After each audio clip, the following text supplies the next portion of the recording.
welcome to Memorial Field in Osseo. A beautiful night here for Northwest Suburban Conference baseball as the Armstrong Falcons pay a visit here to the Orioles. It is senior night here at Osseo. 3 seniors being recognized for the Orioles, TJ Schindel, and then the Bezdicek twins, Matt and John, as the crowd on hand here getting to hear the details and the exploits of those young men. So congratulations to those guys working their way through the Osseo baseball program. And Orioles had a real strong start this year, 9-5 record right now. They haven't been hitting as well of late, but still definitely a team that, even though they're young, they've had a pretty good year.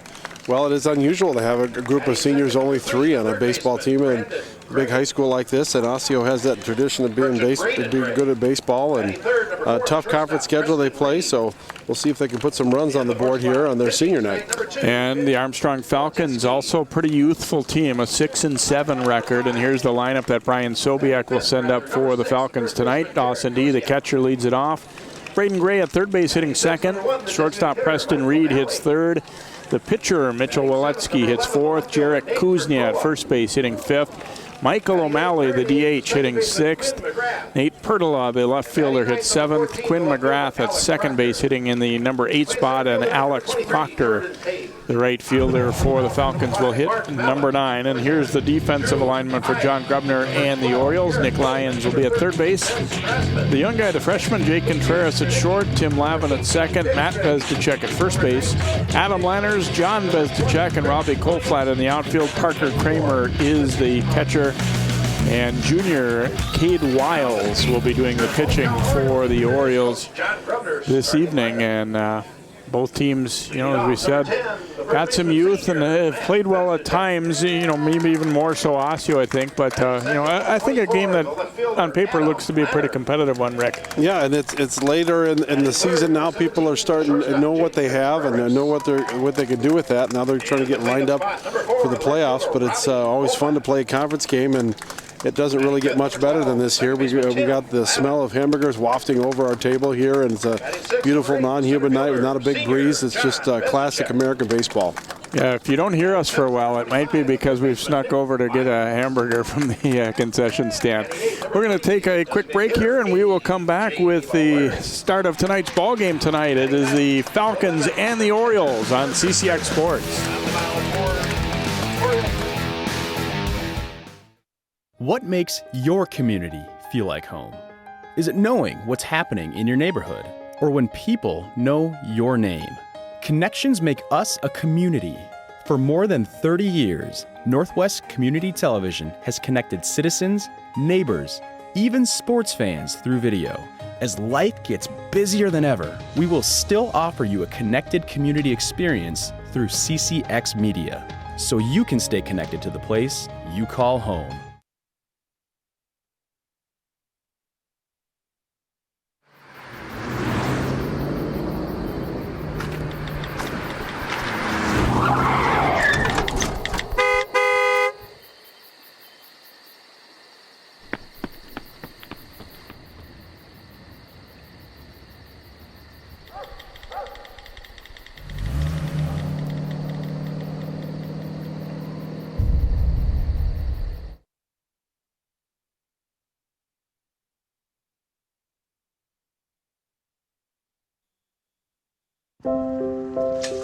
I want to eat apples and bananas. I need to eat apples and bananas. Why can't I eat? 1 in 5 children struggles with hunger in America. Support the Feeding America nationwide network of food banks to help provide meals to those in need. Join us at feedingamerica.org.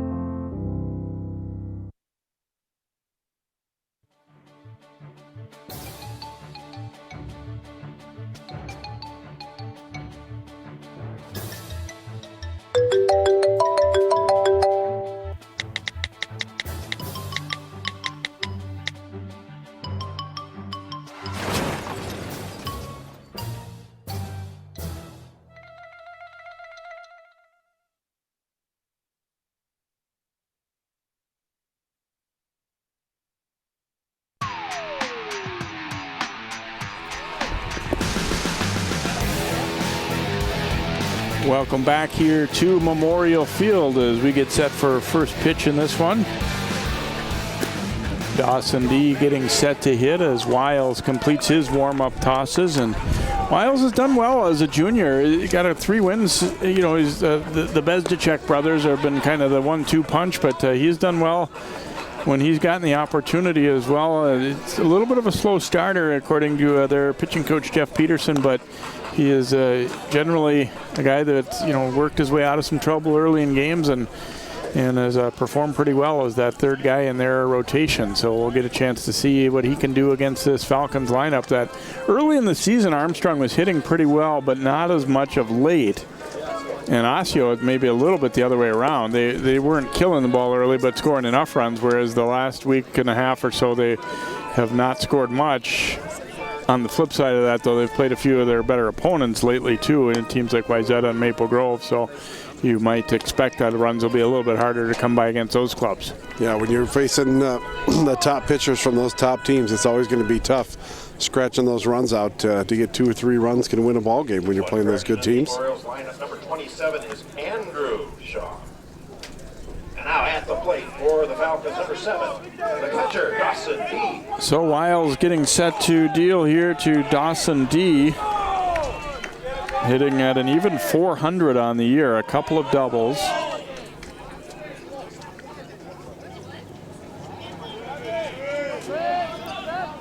Armstrong a little bit banged up. They've got a couple guys that normally would probably be in their lineup that are not available tonight in Eric Goldman and Mark Malik.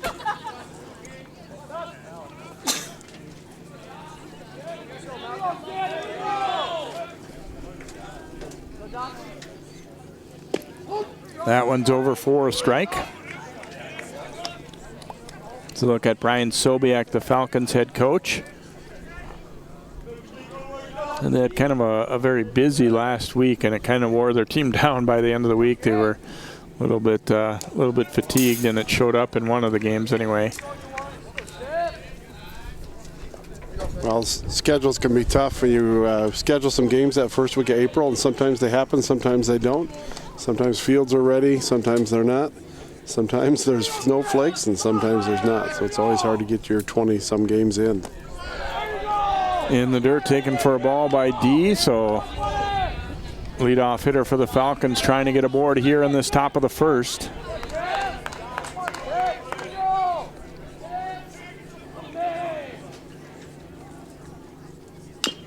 Chopped foul at the plate. Armstrong won the JV game, by the way, which was on Memorial Field here prior to the varsity, which isn't always the case in spring sports. In fact, it almost never is the case. So that's another kind of added benefit of getting to play the night game, is that your younger guys get a chance to play on the big field as well.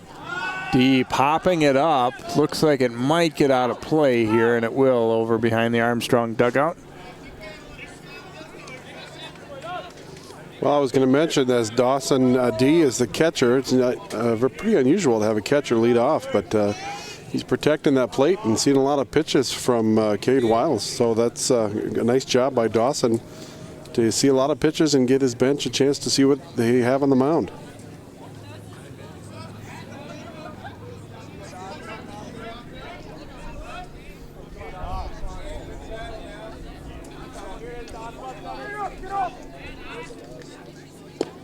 And a called third strike at the knees, so Wiles battles back to get the strikeout.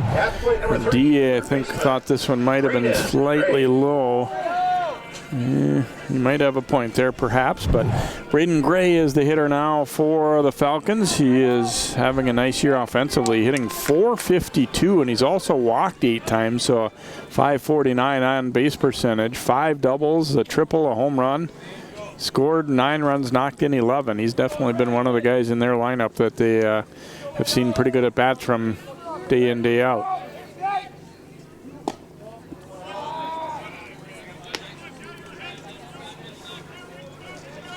And as Coach Sobiak was telling me about, their guys that are injured have been pretty good when they've been in there. Mark Malik is 4 for 7 on the year. Gray fouling that one back. And so that's a bat that they don't have, available in the lineup. And then Eric Goldman is hitting .467 for their team, and he's not available because of injury as well, so they're going to be a little bit depleted that way. Yep, you don't usually have a whole lot of extra on your bench, especially in this time of the short season. You want to get everybody a chance to get in there, so that's losing a lot of power, a lot of at-bats, and a lot of people on base. Pitch taken for a ball here by Gray, but as you always say, they don't go into the record book with an asterisk. Win-loss, whether you have injuries, whether you've played a lot of games that week, whether you're on your fourth pitcher and they're on their number one, there's still just wins and losses, and that's something that everybody has to factor in. Here's Gray ripping one into right center field, and Bezdicek hustling over to cut it off. Gray is digging for two, and he is going to be in safely with a one-out double here for Armstrong. Really hit this ball hard. Bezdicek did a pretty good job to get over and cut that one off, and it was a relatively close play, but Gray never hesitated rounding first.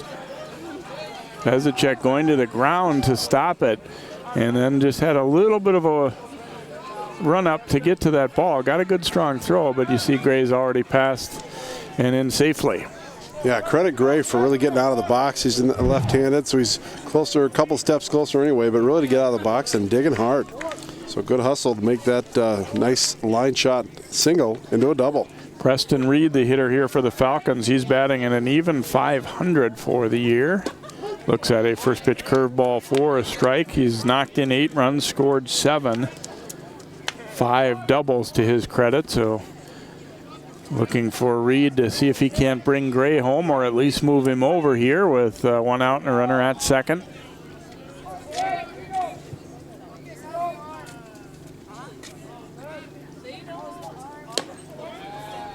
Breaking ball missing outside that time from Wiles.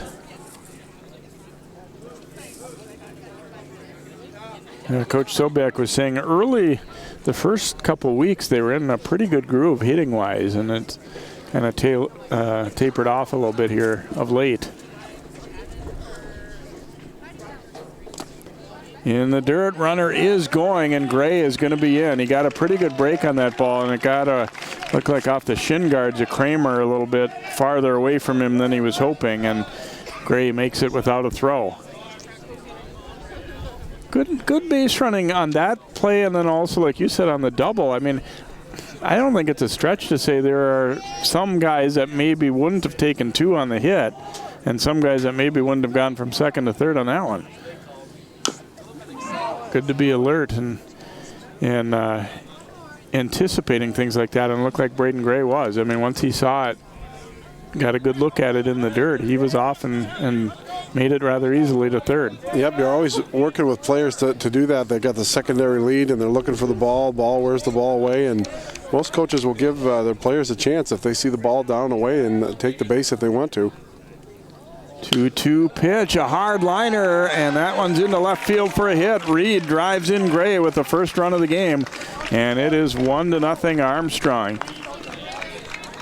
No doubt about the contact on this. The only question was whether it would be high enough to get over the head of the third baseman, and Lions a reach for it, but no chance, and Gray touching home with the first run of the game here for the Falcons. And now Mitchell Waletsky, the pitcher, will bat for Armstrong. He is, as a hitter, has been contributing as well. .357 average and 4 runs batted in. High chopper to third. The throw to second base is in time. Relay throw not nearly in time. Oh, wait a minute. They're going to call interference on the runner sliding into second, so this will be a double play.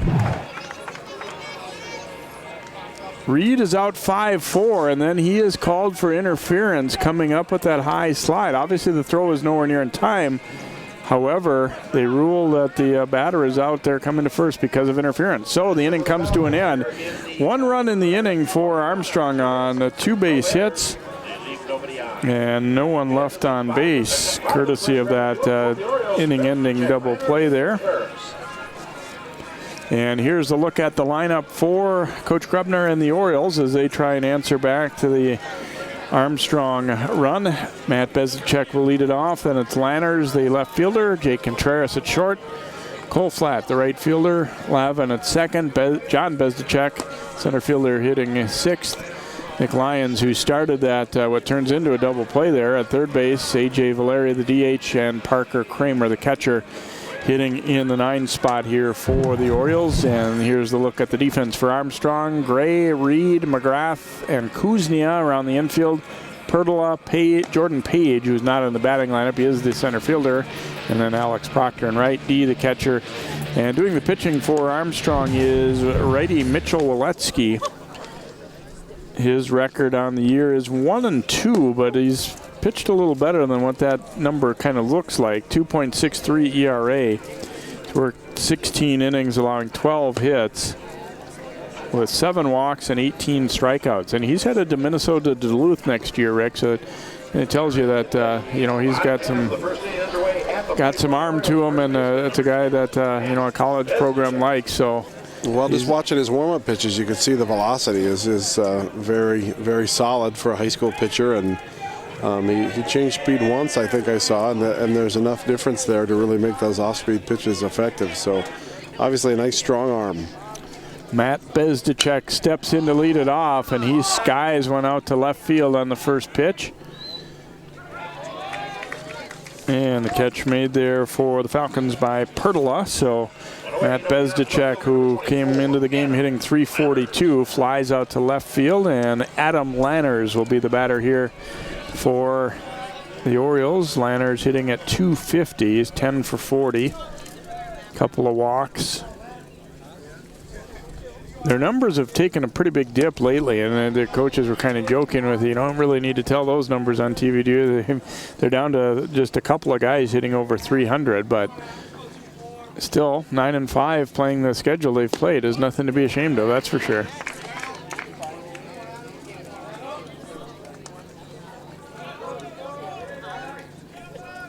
One and one count here to Lanners, who's also a very good wrestler for the Orioles. Takes that one up high and in. There is a look at John Grubner of the Orioles. He kind of said it pretty simply. I said, how have things been going? He said, well, if we hit, we're pretty decent, but we just haven't been scoring any runs lately.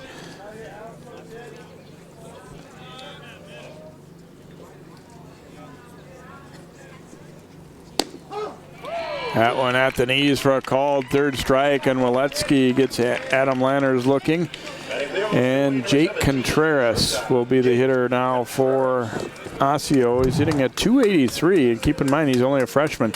Another look at that one, and we kind of felt like maybe Wiles got one in the top of the first, and I would maybe say the same there for Etske. Yep, a real low kneecap strike zone. If they're consistent and over 4, 5, 6, 7 innings, it's okay. As long as that strike's always a strike, then the batters will have to adjust. Contreras has also walked 4 times. And as we said, crack in the lineup, not only being in the lineup, but playing shortstop and batting third on a pretty decent team when you're a 9th grader. That's I gotta believe he's going to be fun to watch over the years. Pops this one up, some trouble finding it, looked like initially, but then the catch made there by the second baseman McGrath getting over. So the Orioles go quickly in the bottom of the first. No runs, no hits, and no one left. We've completed an inning here in Osseo. It's 1-0 Armstrong.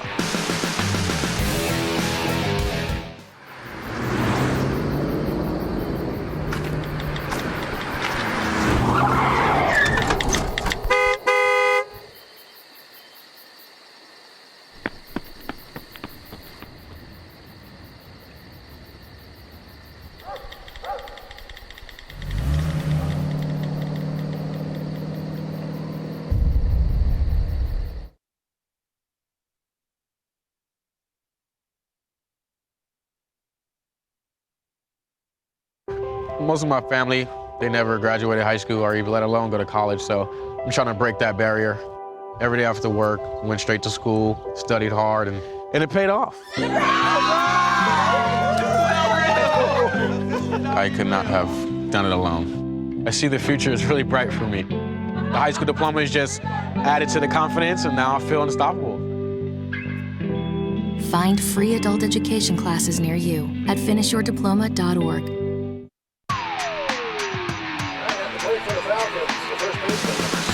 Welcome back here to Osseo. A 1-0 lead for Armstrong as we go to the top of the second along with Rick Rexroth. I'm Jay Wilcox. Great night for baseball, and thanks for joining us here. As Garrett Kuznia leads it off here for the Falcons. One of their pitchers playing first base tonight. Kuznia is hitting .306. He does have a couple of home runs and dribbles this one foul down the left field line.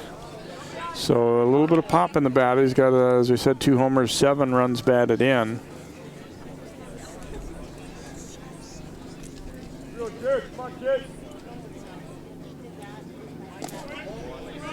Curveball way outside there from Wiles.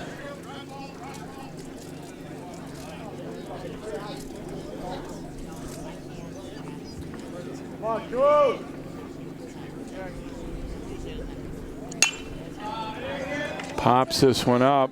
Looks like it'll be playable for Bezdicek, and he's able to squeeze it there. Matt Bezdicek, that is. A foul out for Kuznia. 1 out here in the top of the second, and the DH Michael O'Malley will be the hitter now for Armstrong. O'Malley's hitting .282. Has driven in 8 and scored 4 runs. He has 4 doubles to his credit. He's been a little bit strikeout prone, but guy that has a little bit of pop in the bat, it looks like. Curveball hangs up high and inside there from Wiles. 1-0.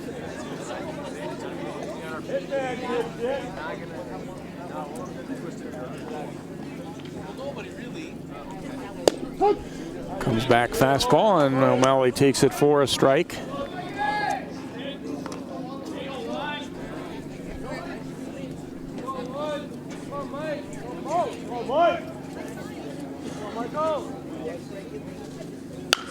And he drives this ball well out to left field, drifting back, and it's going to be over the head of Lanners. O'Malley will dig into second base there with the double for the Falcons. Lanners didn't look like he got a real good read on this ball, but at the same time, it might have been over his head anyway. Yeah, hit it right at where he's playing, and he kind of started backpedaling and really needed to turn and go, but hit on the numbers by O'Malley. Nice poke out there. Boy, and you say it, and it's really true. For an outfielder, sometimes a ball hit right at you or right over your head can be the toughest ones. And so Nate Pertola will step in, takes the first pitch for a ball as there's a little conference time here for the Orioles battery. Pertola hitting .300. He's had 9 hits and 30 at-bats, 1 double, 5 runs batted in. And he has also walked 8 times, so .447 on base. Guy that'll shows a good eye for the Falcons. And that one missing up a little bit high there to Pertola. So Armstrong got a 1-out double in the first, and they scored a run. They're going to try and do the same here as O'Malley hits a 1-out double.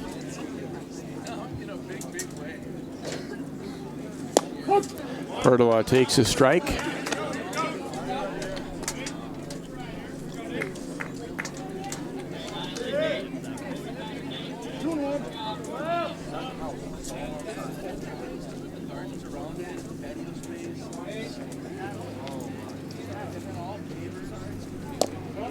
And it gets away, but not very far. Kramer's throw to third, though, was wide of the bag, and that allows O'Malley to make it.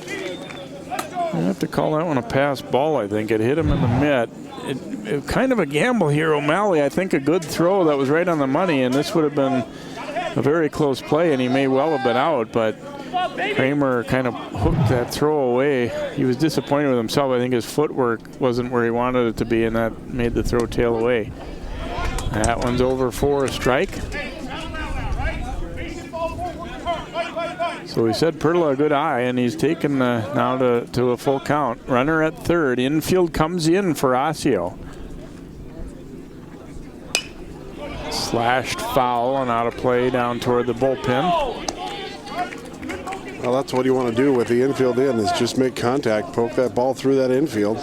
Does it surprise you they got the infield in this early? Yeah, I was at least the corners maybe, but I'm surprised the middle infielders are up on 2-3 feet inside the grass. And it's stroked into left field, and it'll be down for a hit. Another run will score. Landers over to cut it off, and O'Malley comes home for the Falcons. Perdola driving a 3-2 pitch for a single into left field here for Armstrong. Another well-hit ball. I mean, it didn't go quite as far as O'Malley's, but he definitely hit it on the screws. So Quinn McGrath will be the batter for Armstrong. He's had 2 hits in 11 at-bats here. I'm sorry, 18 at-bats. Up the middle, step on second for one. Relay to first is dug out by Bezdacek. Nice job by the Orioles to again get out of it. Lavin getting over to the ball, and then he fires to first. So a double play ends the inning here. Armstrong gets another run, though. 1 run, a couple of base hits, and no one left on. We go to the bottom of 2. It's 2-0 Armstrong. They said a bottle was just a bottle.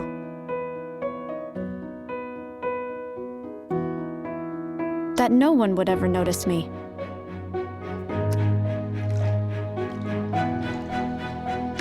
But I knew I could be more. That one day, I would make people smile.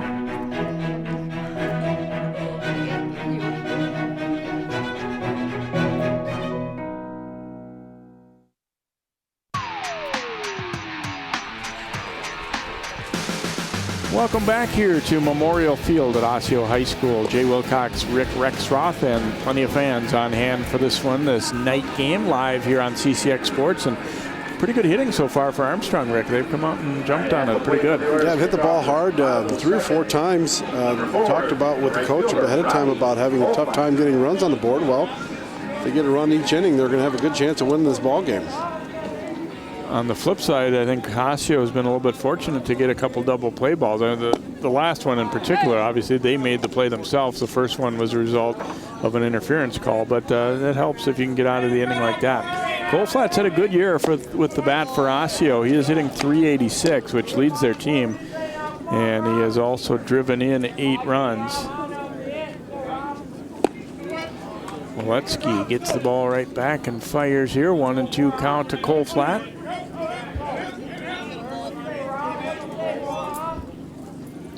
He's a sophomore, and he strikes out swinging, so second K of the game for Etske. And Tim Lavin will be the batter here for Osseo, their second baseman who started that double play. Well, Etske works fast, gets that pitch in from his catcher, Dio. I think he's getting it from the bench, but he gets the sign and just rocks and fires. Everybody appreciates that, except maybe the hitter, at least the hitter that time. But your infielders really like that when the pitcher works quickly and things are happening and everybody's on their toes. Pitch taken for a strike. I have to wonder at this point of the night if the sun might not be in the hitter's eyes just a little bit here. Probably in a little, 5-10 minutes that maybe won't be as much of an issue anymore, but it seems like it could be right now.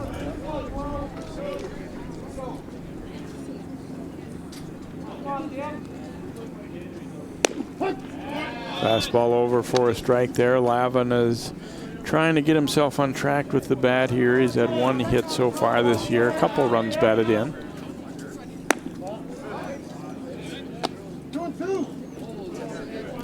2-2 count.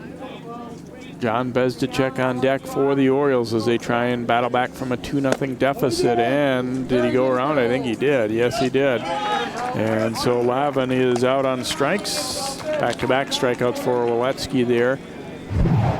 I thought it was pretty obvious from our vantage point that he had gone around. Yeah, I think that's a call that the home plate umpire can make, but he's got a base umpire. He checked with him and got the call. So John Bezdacek is the hitter, and he knocks one to the right side. Kuznia, no trouble with that one, and another quick 1-2-3 inning worked here by Etske. No runs, no hits, and no one left for the Orioles. Through 2 at Memorial Field, it's 2-0 Falcons.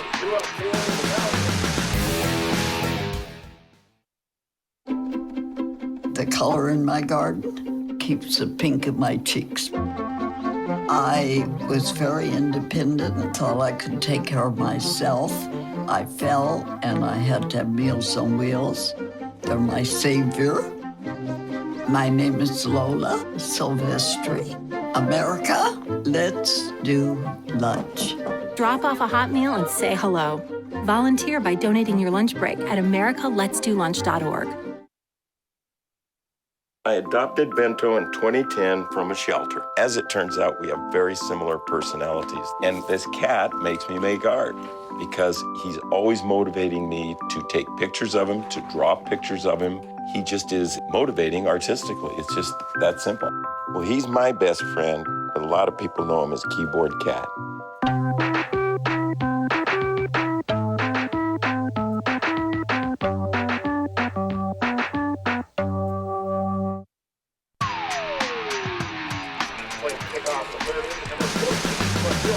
Welcome back here to Osseo. Those leashes can be tough to keep yourself untangled from. Alex Proctor, the number 9 hitter, steps in to lead it off for Armstrong. Alex hitting .326 this year and also has drawn 5 walks, so .420 on base percentage, 13 runs scored. So that's actually a team high figure. Not sure where, if he normally bats this low in the order, maybe not, but obviously a guy who been able to get on base and score some runs for them so far. 1-1 count here.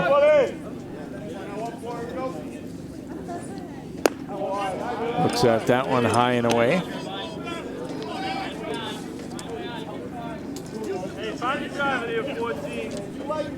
Two balls and a strike to Proctor. And that one will be over for strike 2.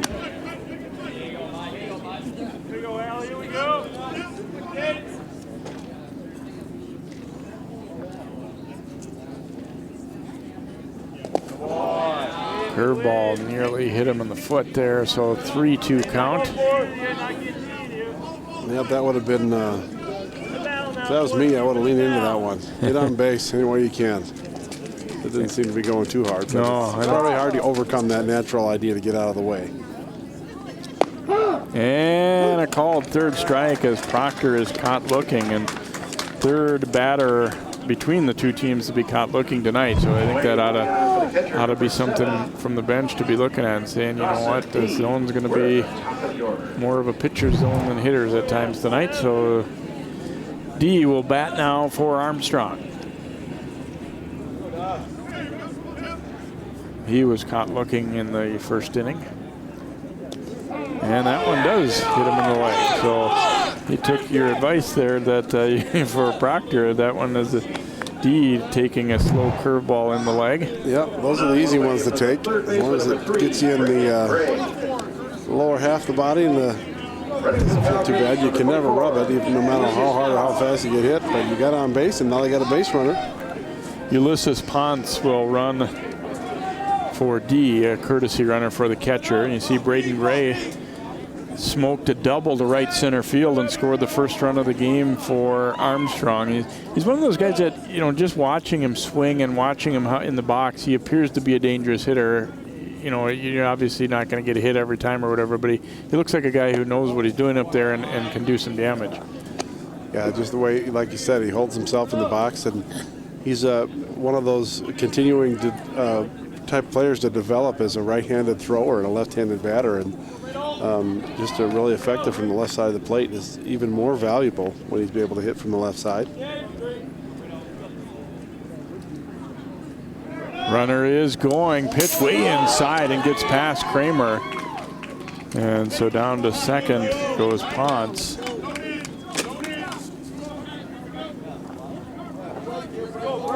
And timeout taken here. The Osseo, they're going to come talk things over a little bit.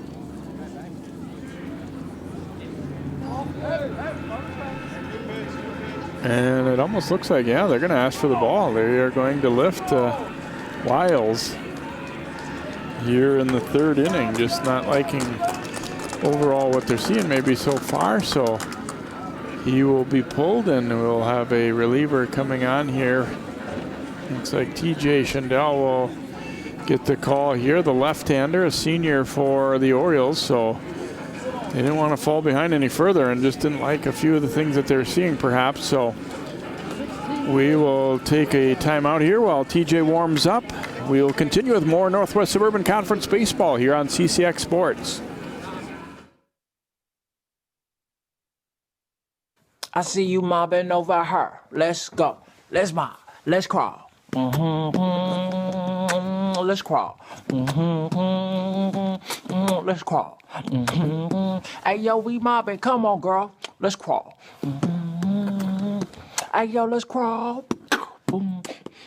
Hey, yo, let's crawl. Hey, let's crawl. Hey, yo, let's crawl.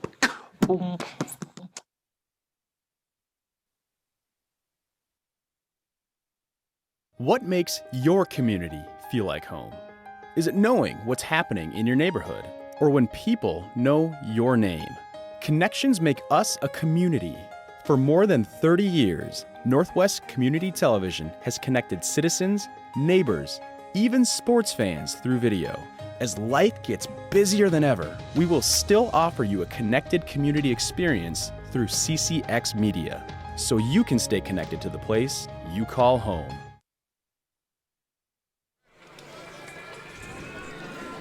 Welcome back as TJ Schindel gets the call. That was kind of the plan, that he would be the relief guy tonight, although I think this is maybe a little earlier than what they were hoping. Well, Schindel's got his work cut out for him to come in here and face Braden Gray. 2-0 count already to Gray. Ponce at second base, one out here in the third inning. Armstrong already leading it 2-0. You do, the one benefit you get here is it's lefty-lefty matchup.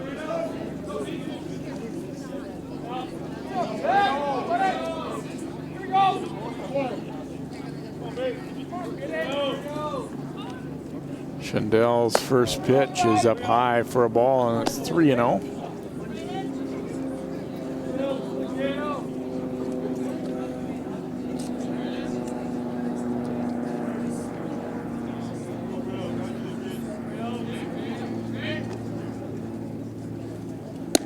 And misses outside for ball 4. So Gray will draw a walk. It's the first walk actually issued by Osseo pitching. So runners at first and second, and Preston Reed will be the batter. He had an RBI single his first time up, so Armstrong trying to string some things together. They got single runs in the first and second. I'm sure from their vantage point they felt like they could have gotten more, but double plays ended both those innings, so they'd like to kind of just keep the train rolling here. And way up high for a ball there. Well, you mentioned that Armstrong likes to move around the base pass, but I think they've got to make Schindel throw a strike here first. He's been missing here and there, so probably taking a few pitches, or at least waiting for that perfect one. Get those base runners going. That one is over for a strike, 1-1.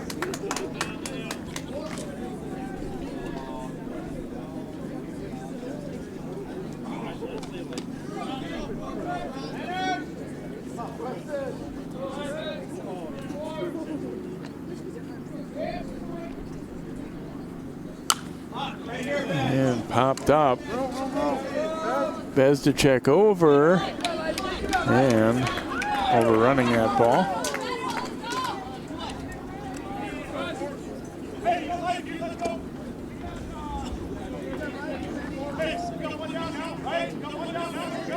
So new life at the plate for Reed there.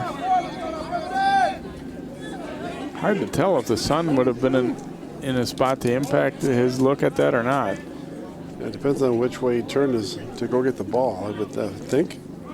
Runner's going, pitch taken, the throw is up high, and they'll both be in safely. They tried to go to third to get Ponce, and throw kind of bouncing off the glove of Lyons, but he had obviously stolen it easily at that point anyway.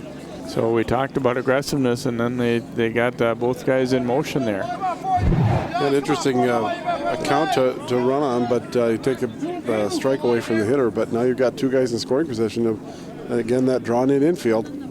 2-2 pitch, and it's hit well. Will it stay fair down the left field line? And it is a home run. 3-run shot for Preston Reed. It was right down the line.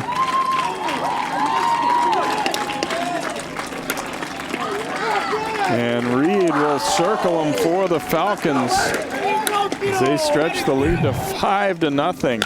How actually thought this was going to go foul when it came off the bat, but it didn't spin as much. You could see that good camera work there, almost to hit the foul pole. Just inside there, but definitely fair ball. And it's a little short on that edge, so he used all the field he needed, and 3-run homer for the Falcons. Yeah, 3:05 down the line, and that one was about 3:06. And again, hats off, as Rick said, to the camera work there, because it was hard to tell with the naked eye. I know some of the fans were thinking it was foul, but it was clearly fair on that look. And a little dribbler here now by Etske down to second. Lavin will throw to first, and that is out number 2. But as Rick said, it's a little bit of an unusual fence setup. It juts in down the left field line here at Osseo, and I think if that fence, if it wasn't the case, that one might have been, instead of double off the top of the fence. But it just cleared it, so highlight hit there for Preston Reed. Garrett Kuznia, the batter now for the Falcons, and takes it high and away.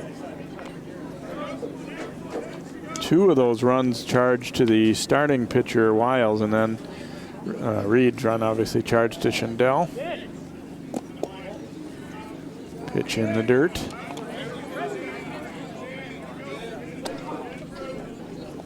Yeah, I'm with you, Rick. I really thought, we have a pretty good vantage point to see. I thought off the bat that ball was not going to stay fair, but it kind of hugged the line all the way down. This one lifted out to right field. And catch made by Colflat, so Kuznia is out. But it's a good inning for Armstrong. That 3-run homer by Reed gives him a 5-0 lead. 3 runs on just 1 hit, the home run, and nobody left on base. So we go to the bottom of the 3rd. Osseo facing a deficit. It's now 5-0.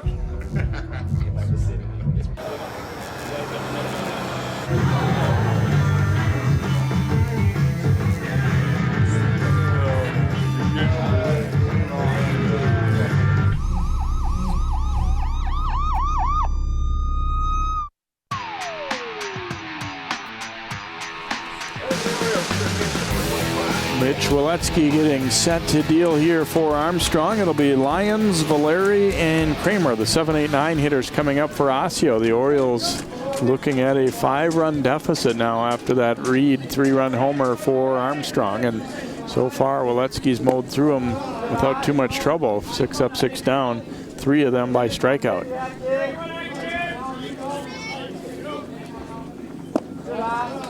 Taken down low for a ball there by Lyons, who is hitting at 242 for the Orioles. He's walked 4 times.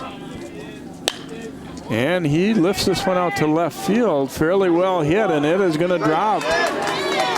At least 2 here for Lyons, and he will be in with a leadoff double to start the 3rd. So a well-hit ball of really the first of the game for the Orioles, and Lyons will get a double. Much like we saw with Lanners, it looked like it was a little trouble tracking this ball. It might still be a tough sun. Perdola definitely had that one get over his head, and then he looked like he stepped in a little uneven ground or something and then nearly went down. But I don't think that impacted how far the runner got in any case. Well, he hit it right in left center field, so it was a long way to run for both outfielders, and worked out well. The DH, A.J. Valeri, stepping in, squaring as if to bunt, takes it for a ball. So now they make Etske work out of the stretch. Obviously, that's a little bit different thing here after you've been kind of sailing along.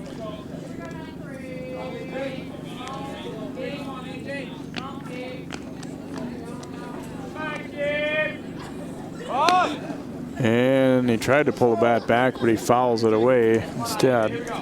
Valeri hitting at 148 this year, but has walked 6 times. His on-base percentage certainly a little higher than what the hitting stat or batting average would be. Well, he squared the bunt twice. If he hits it to the third base side, he could have a chance to get to beat it out. The runner on second, that third baseman's got to stay back and cover the bag. At least that's what the Armstrong Falcon defense looks like it's going to do. over the inside part of the plate for a strike there. Although down 5-0, you'd think might change the thinking on in terms of maybe bunting, but we'll see. Now the 2-strike count, it presumably is not going to be a bunt. Breaking ball just missing there. 2-2. Etske, I think, thought that one might be close enough to raise the arm, but no go.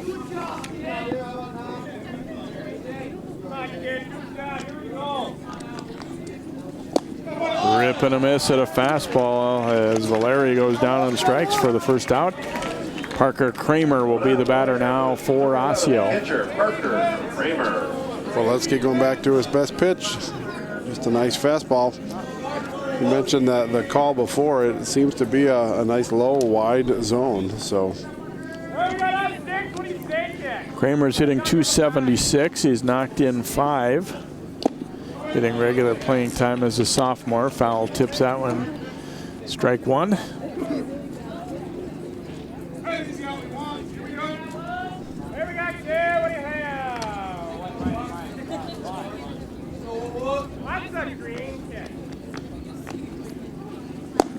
Throws that one past him. I think Armstrong kind of, seeing what they would like out of Etske, instead of getting brought down by that leadoff double, he's saying, you know what, I'm going to make up for it and go and attack. Yep, readjust and bear down here. And out on strikes goes Kramer, so back-to-back strikeouts of the 8 and 9 hitters. And now the top of the order, Matt Bezdacek coming up. Bezdacek flied to left field on the first pitch he saw from Etske, so trying to keep this inning going here after the leadoff double by Lyons.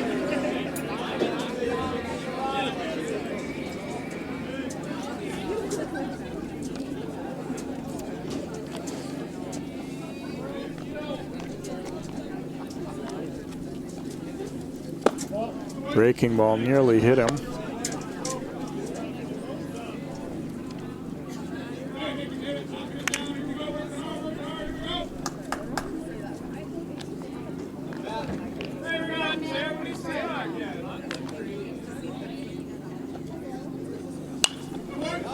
Pops this one back on out of play.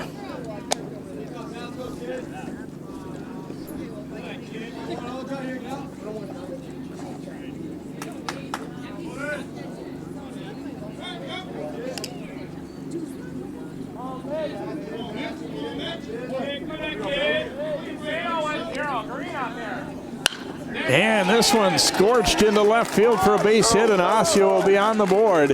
Bezdacek hanging on at first with a single as Lyons comes home, and it's 5-1. This pitch was up a little bit, but Bezdacek jumped on it and strokes it over the shortstop's head and into left field. So a solid hit for Matt Bezdacek. Well, Letske's been missing up, and with the bottom half of the order, they hadn't been able to catch up with him, but Matt was all over that pitch, and like you said, he smoked that ball in left center field. Adam Lanners, the batter, took a called third strike his first time up as they toss over to first.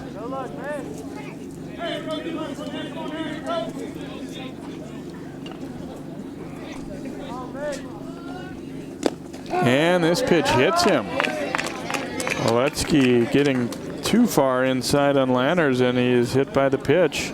Boy, Bezdacek was really dancing around out there trying to draw Etke's eye, and you never know if that might have helped to cause that pitch to get away from him a little bit. So runners at first and second now for Jake Contreras. Etske was really sailing along, but now Osseo getting to him a little bit. He had the leadoff double by Lyons. Then he struck out the next 2 hitters, but then Bezdacek stroked a hard single to left, and Lanners then hit by the pitch. So first and second, 2 outs. And this one driven a long way to right field, but it's going to hang up, and the catch made, so the Falcons get out of trouble. Osseo, though, does get their first runners, and they get on the board. 1 run, 2 base hits. There was 1 left aboard. We have completed 3 here in Osseo. It's 5-1 Armstrong. Every time I hear the alarm bell go off in school, I think it's an air raid. A lot of houses in our neighborhood have been destroyed. I like to close my ears and sing songs whenever the bombs come close. I'm worried our new neighbors won't like us. But I know it's all gonna be worth it. I just want my family to be safe. But these are not my words. These are not my words. These are not my words.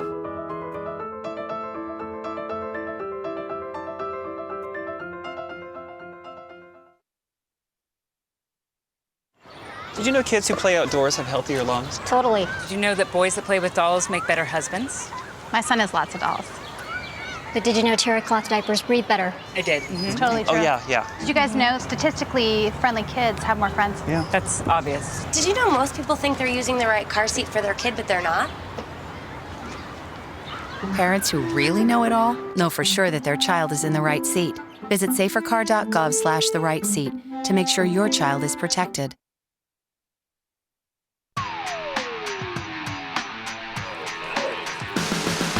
Welcome back here to Osseo. Armstrong getting set to bat in the top of the 4th inning. They lead it 5-1. Michael O'Malley, Nate Pertola, and Quinn McGrath, the 6, 7, and 8 hitters, will come up for the Falcons. Scored 1 in the first, 1 in the second, and then a 3-run homer by Preston Reed in the third. And this one is driven into left field for a base hit. O'Malley turns, and he's going to hang on and will head back to first with a single. But boy, they have pulled a lot of pitches and hit a lot of line drives to left field in these first few innings, and continues for O'Malley. Yeah, everybody's being aggressive. The velocity of the starter and now TJ Schindel have not been overpowering. They got to keep that ball down and away from the hitters. Here's Pertola stepping in here for the Falcons. First pitch taken for a ball outside. He had an RBI single his first time up in inning number 2.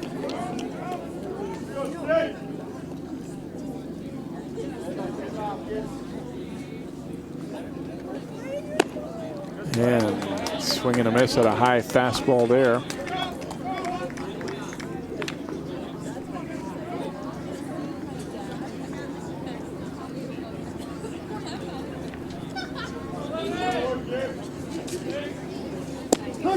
Breaking ball nips the outside corner there from Schindel, and it is 1-2.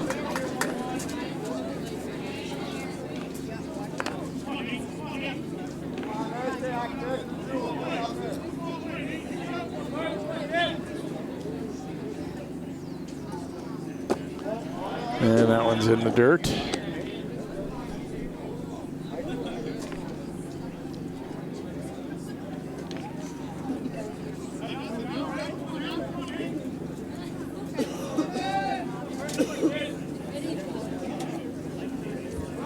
Runner is going. It's a high chopper up the middle. They're going to have to go to first, and we'll get the out. So O'Malley able to advance to second as Pertola bounces out.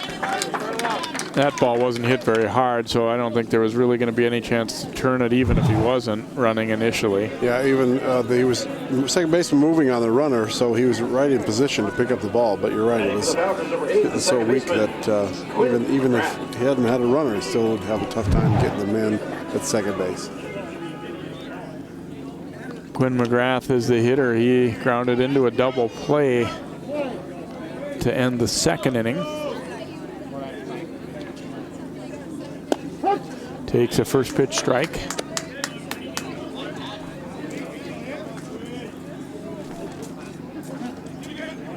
So Armstrong, this is somewhat surprising. It's the first inning that the leadoff guy has gotten on. The other innings they haven't, but then they've scored runs in all of them. And maybe this time it'll be the other way around, is what Osseo is hoping. Well, Falcons trying to make stuff happen with a little bunt and run on there. 0 outs, no outs.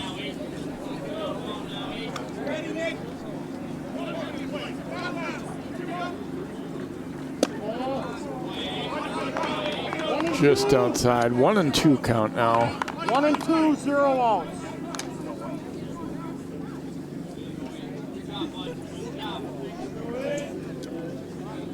One ball, 2 strikes. As the Gets set to deal to Schindel and knocked to short. Going to be a tough play. Throw to second base, and they get the out there.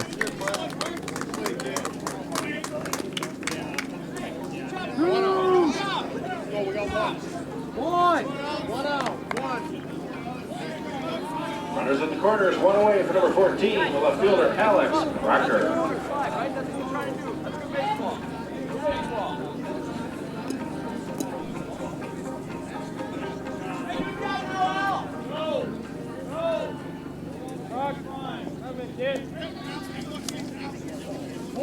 Osseo changing up their defense a little bit with a first and third here with just one out. Got their corners up on the edge, it looks like, maybe. Middle infielders are about halfway. Alex Proctor is the hitter.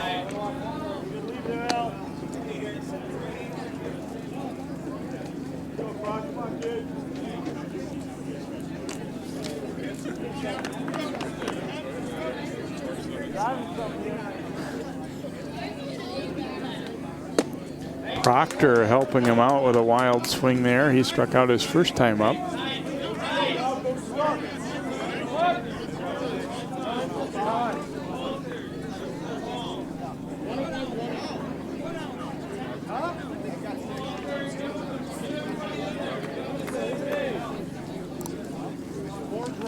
Little meeting called from the Osseo bench to make sure everybody knows what's going on with first and third place defense on. Parker Kramer making sure everybody knows what everybody's responsibility is.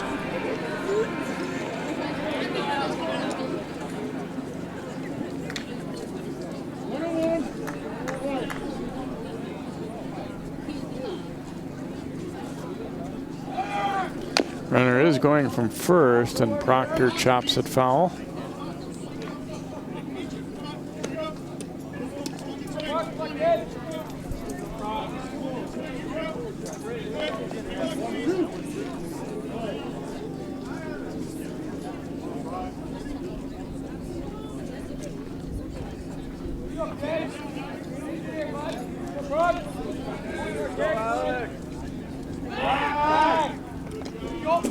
Flip to first base. McGrath back in easily. Lefty's got a little more of an advantage with the runner at first. Schindel's just keeping him honest over there. I'm sure there's a good move Schindel has in his bag of tricks as well. Proctor looks at that one away.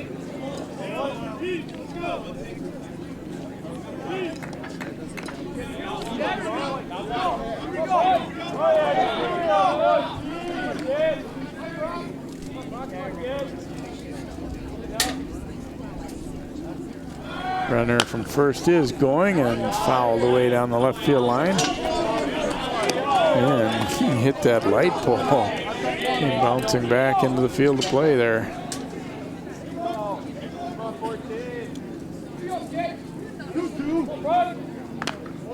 Lights are on now, haven't really taken effect quite yet, but will be before long. Knocked down to second, flipped for one, relay throw not in time, and a run will score. As O'Malley comes in to score, Proctor hustling down the line, able to stay out of the double play. And so now a 6-1 lead for Armstrong. Well, the runner not going on that pitch, but it just still kept them out of the double play because the ball took away a while to get there. So the run scores. Dawson D will be the hitter as Proctor beat that ball easily. No. D was hit by a pitch last time up.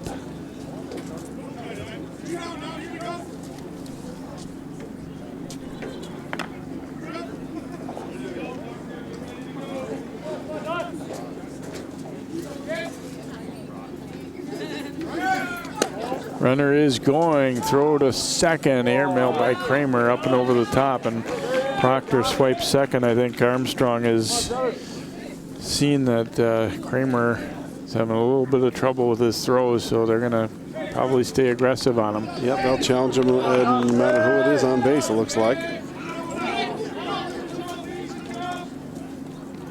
Dawson D chopping one down foul past third.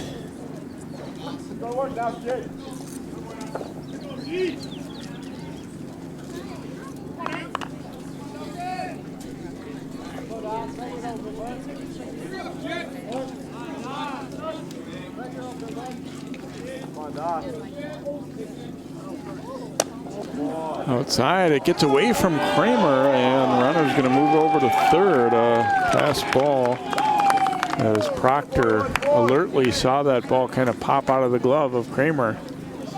Yeah, Parker is struggling a little bit with those balls he's going to reach out for. It's been popping out of his glove. That's the second or third time that's happened and giving up a base. D back up the middle, and that one is going to get through for a base hit, and a run will score. Proctor comes home on the RBI single for D. Well, Coach Sobiak's aggressiveness gets Proctor to second on a steal with 2 outs, and then move to third on the pass ball, and easy to pick up another run. Ponce will run again for the catcher D. 7-1 lead here now for Armstrong, and Braden Gray will step up. See, he's had a good night with the bat so far. Squares around, takes a ball here, or excuse me, takes a strike.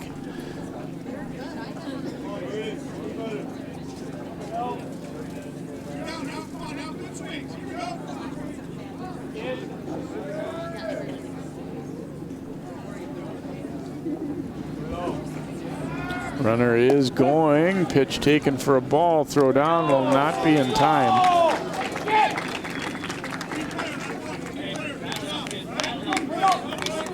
So Ponce swipes second. Schendell's got a pretty, obviously the lefty you can look over, but relatively slow to the plate, and then Kramer didn't really have any chance on that one. He's got a high leg kick too. He brings that knee high up, and when you're at first base and you see that knee go way up, he commits himself to go home. And like you said, it's a big long follow through there too. So if you've been watching him, you can see when he's going to go over to you with a little low leg, and when that high knee comes up, you can take off.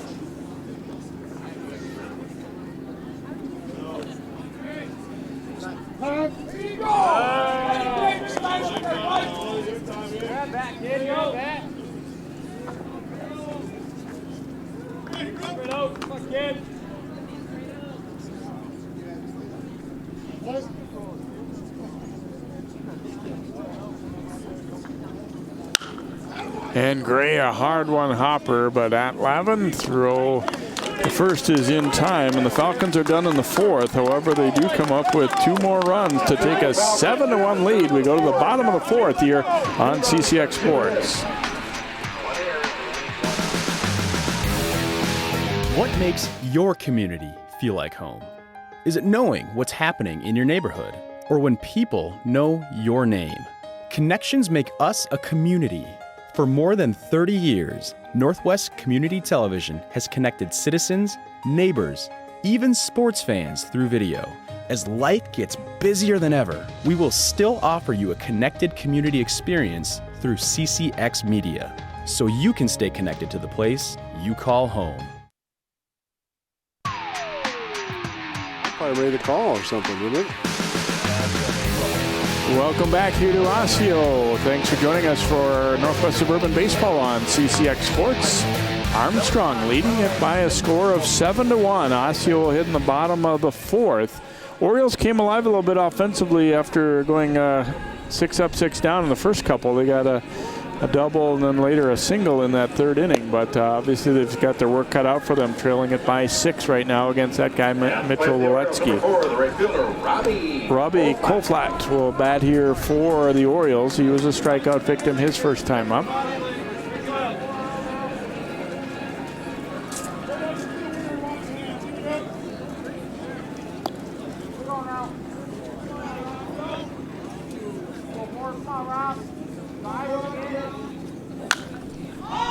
Lifts a pop-up, foul ground, but it looks like plenty of room for Gray, and he will make the catch.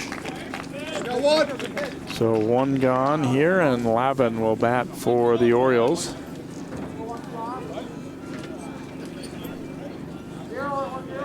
Better for the Orioles, second baseman number 12, Tim Lavin.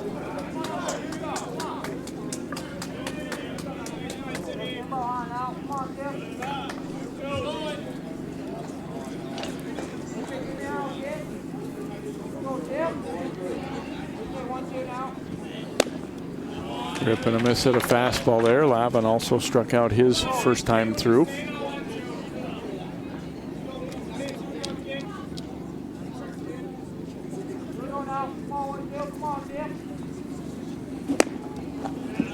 High fastball there and a swing and a miss. So Etske has been pretty consistent all night. I mean, yeah, they got a couple off him on the third, but continued to generally just work pretty quickly and throw strikes. Yeah, he really does take the sign quickly and start the delivery. And blows another fastball by him, 3 straight. And so 2 outs, and John Bezdicek will be the hitter here for Osseo. The center fielder, number 8, John Bezdicek. Catcher D coming out. Yeah, I'm not sure if they got crossed up on the last pitch maybe, or just clarifying something. That was obviously making sure they're on the same page. He's got a smile on his face coming back, Dawson D does, but maybe was expecting a different pitch than he got on that last strike. Tried to get him to chase a high fastball there. Bezdicek watched it go. He bounced out to first base his first time up. Ooh, and high and tight with that one, 2-0. Well, his John's brother, Matt, took a high fastball around his chin and drove it as well as any Osseo players hit today. So that looks like if he's like his brother, they'll take anything that they can get to and be aggressive. Fouling this one off the umpire, so 2-1. Thank you, sir. Here we go, down, come on, man.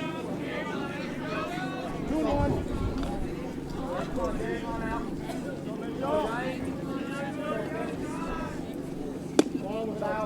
Just outside with that one, 3-1.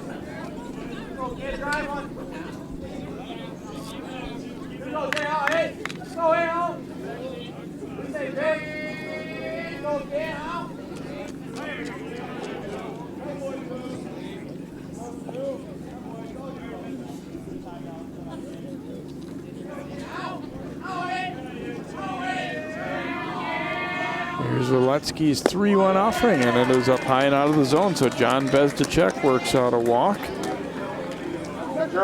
First walk issued by Etske. He has hit a batter as well. Nick Lyons will be the batter for the Orioles.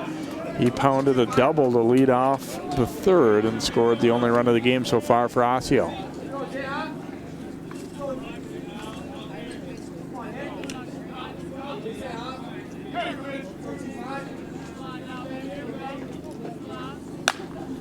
In on the hands, a little pop-up. And Kuznia will get over and make the grab in foul ground right near the Osseo dugout. So a big out there recorded by Etske, and Kuznia arranging over to get it. It is 7-1, Armstrong through 4 innings.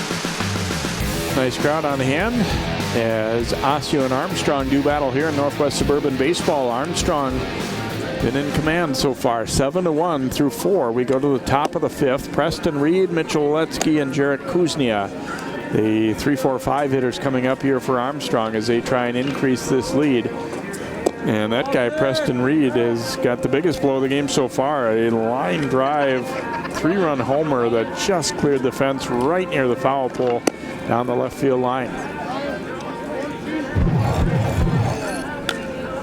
There's the shot you can see. And like I said, when I saw it off the bat, I thought it was going to be foul.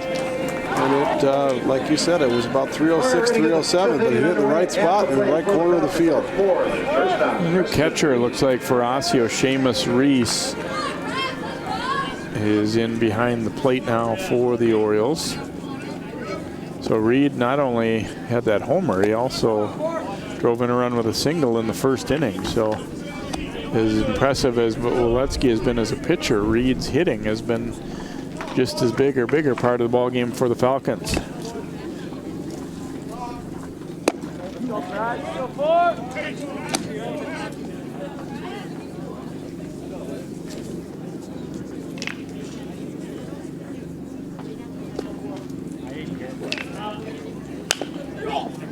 Foul down the third baseline.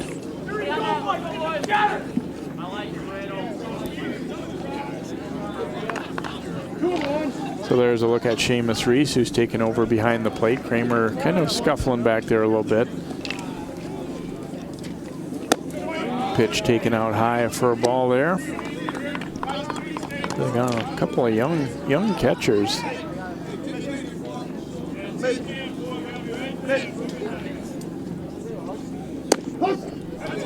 That one's over for a strike, 3-1. Well, often coaches will try to be put their experience and their quality of players right up the middle of the defense. And Osseo with some young catchers and a shortstop that's a freshman. So the future will be bright for Osseo with just 3 seniors here, but it makes it tough to compete here. Called third strike on Reed. It was 3-2 as we had a correct on the screen there. They were just looked a little slow out at the board there. So Reed caught looking. Schindel gets his first strikeout. Mitchell Etske will be the hitter. Looks at a fastball away.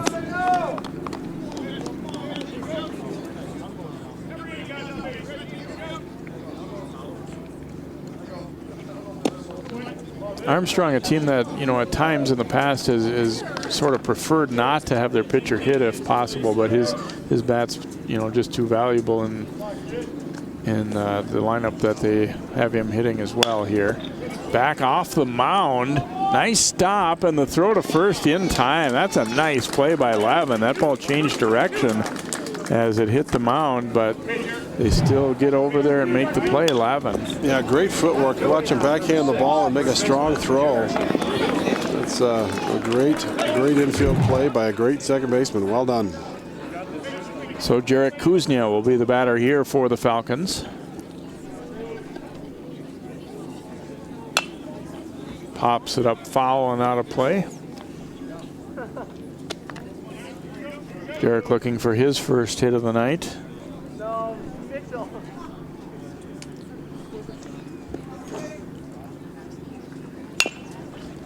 Chopper to the left side, cut off there by Lyons, and just got him at first base. So a 1-2-3 inning work by Schindel there. Armstrong, no runs, no hits, and no one left in the fifth. We go to the bottom of 5. It's 7-1 Falcons.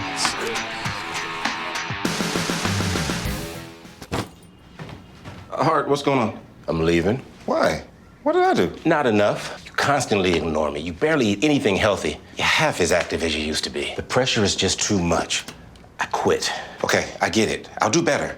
Just please, don't leave. Okay. But remember, if I go, you go. Listen to your heart. Don't let it quit on you. Uncontrolled high blood pressure could lead to stroke, heart attack, or death. Get yours to a healthy range before it's too late.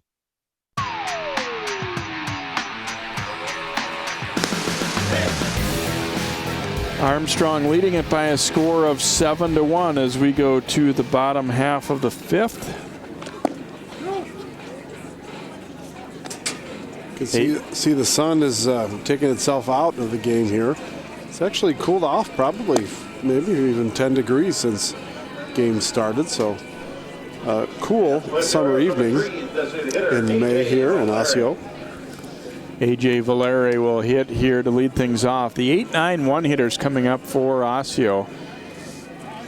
Well, Etke's been sharp here tonight. He's still out a couple of hits and 1 run through 4. Valeri struck out against him the first time up.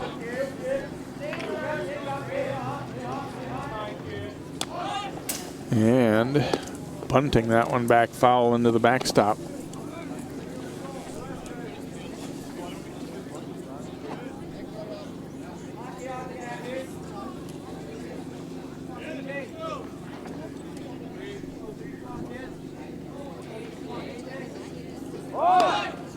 And same thing again, and it may well have been 2-0 if he had been able to get the bat back out of the way. I think the first one was definitely not a strike, or wouldn't have been without him making contact. So that's one part of little fine point of the game that you got to make sure to get that bat out of the way. Yep, being on the left side of the plate and in the DH spot, need base runners here, and now he's got the strikes out. Yep, nice breaking ball there from Etske. So Valeri down on strikes to begin the fifth. Parker Kramer will be the hitter. Or excuse me, the new catcher, Seamus Reese. For the catcher, number 14, Seamus Reese.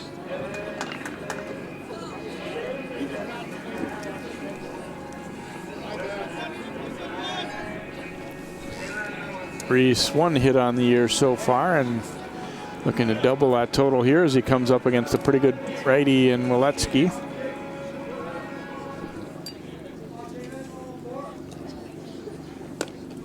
Did that hit him? No, apparently not. Yep, I thought maybe that was the sound we heard. Must have been the catcher's mitt that we heard the sound. He got out of the way.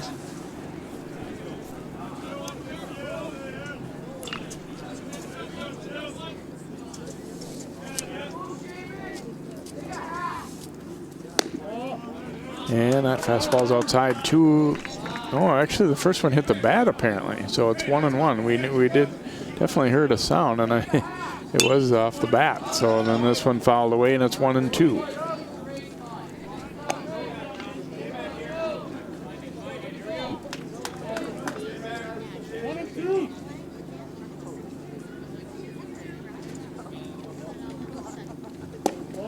Tried to get him to chase one there, but it got away from Etske a little bit. 2-2.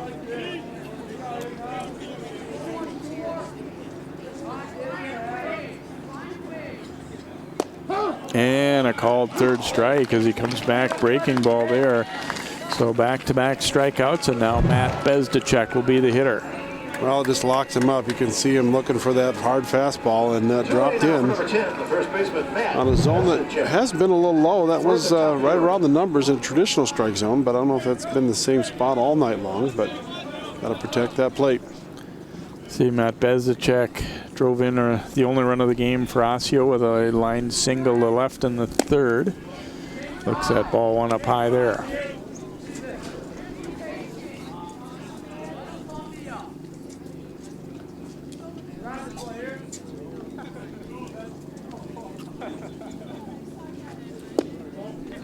And a little low there, so 2-0.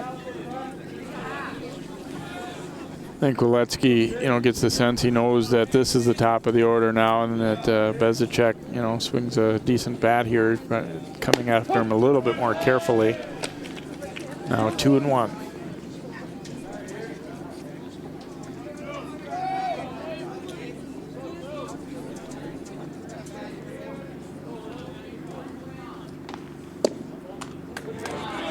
And 3-1 count here.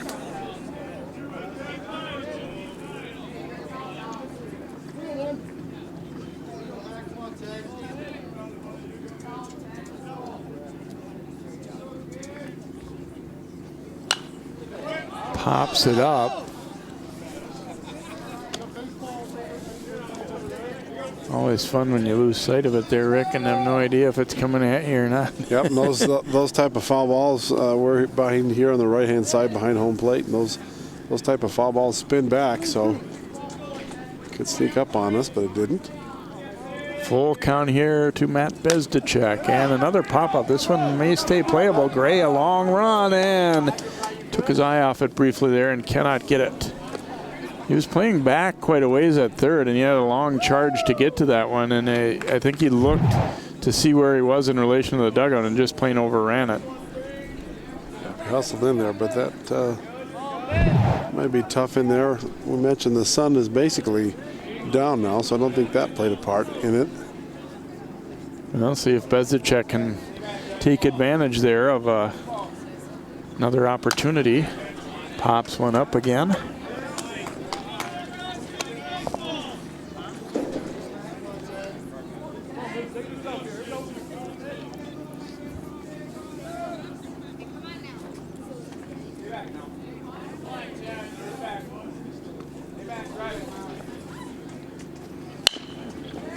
Chopper to the left side, and that one's going to get through for a base hit. So Bezdicek does indeed take advantage of his extra opportunity there as he singles to left for his second hit of the ball game. So 2-out base runner, and Adam Lanners will bat.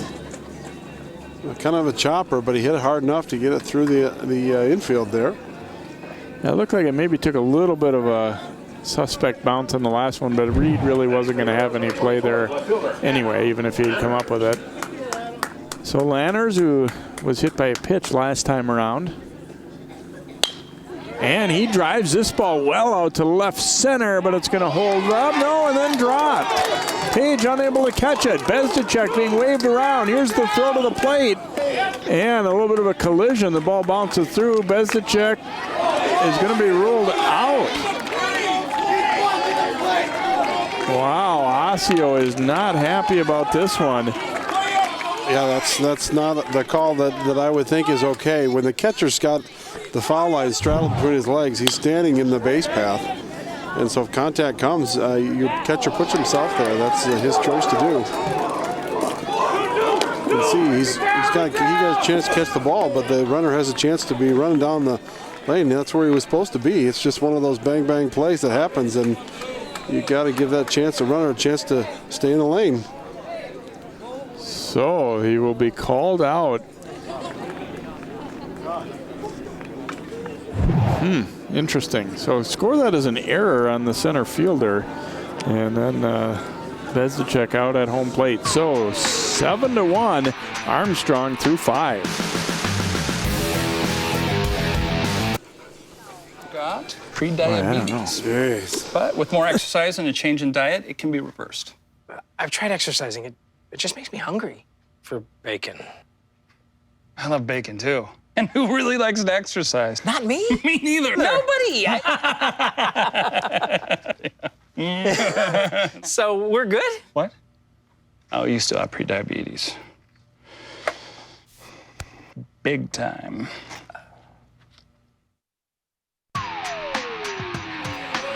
Well, a call that Osseo does not like as the throw coming. I still have a hard time understanding how that's an out on the base runner there. Yeah, I think that's just the wrong call. Now, if there's some kind of contact rule that's different than it was in the last couple of years, the catcher is not at home plate. He's 4 or 5 feet up the baseline, in the baseline, literally with the chalk line, standing over the chalk line, and there wasn't a lot of physical contact. I mean, they did make contact, but it wasn't like he tried to knock him over. And that's what to catch the ball. That's what it almost appeared that they had ruled that Bezdicek sort of went out of his way to make contact, maybe, and that being the reason, I guess. But I don't know. We go to the top of the 6th now. O'Malley will lead it off here for the Falcons. Lindell still on the mound for Osseo, and he pops it up. Short right field, and back there is Lavin to make the grab for the Orioles. He's had a pretty nice game defensively. So 1 out, and Pertula will be the batter here. Well, actually, I don't think he will be. I think we have a pinch hitter coming for Armstrong. A.J. Sternix, number 16, will bat.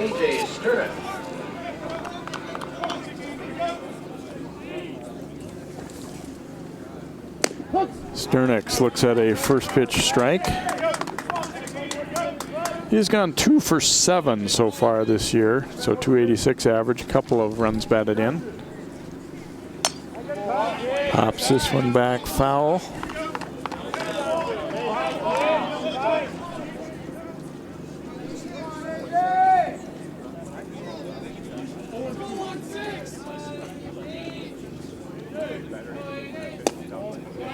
Breaking ball misses outside. If you're just joining us, Armstrong got single runs in the first and second innings, and then a 3-run homer from Preston Reed in the third. They added 2 more in the fourth. This one hit hard to the left side, grabbed, but not going to be in time, and Sternix will have himself an infield hit. Pretty nice job just to get to that ball, but from that spot on the field, it's going to be pretty tough to throw somebody out, and Sternix easily beats it out. He had to go far to his right. Again, good footwork. But Long throw. McGrath will be the hitter now for the Falcons.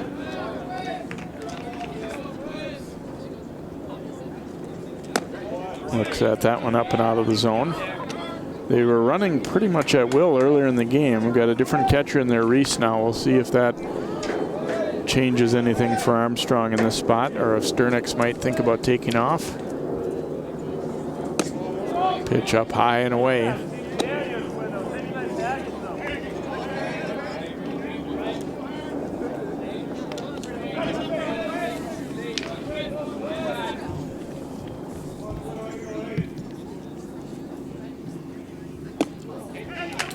And a swing and a miss.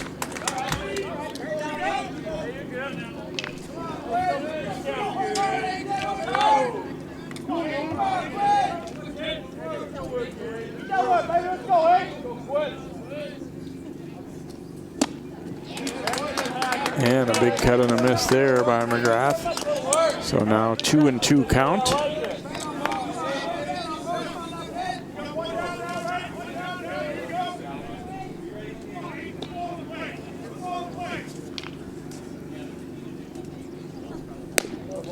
Lead off that one, a delayed steal, and Sternex will swipe second.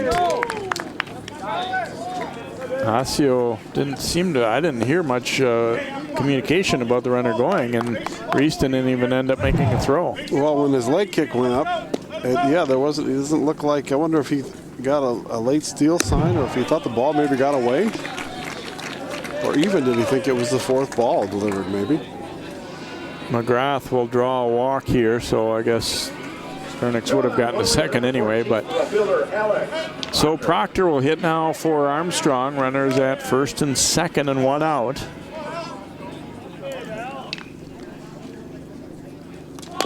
And he drops down a bunt. Throw will be to first. It's low, but they still get the out just barely. Proctor didn't think so, but Bezdicek able to dig it out. He gets the runners over. Well, he's really trying to move the runners over there, but he did hustle down the line. It was a bang-bang play, so take a look here to see if he was, I'm betting safe, but... Oh, yeah. I think he made it. So, D will be the hitter for Armstrong with runners at second and third and now 2 outs.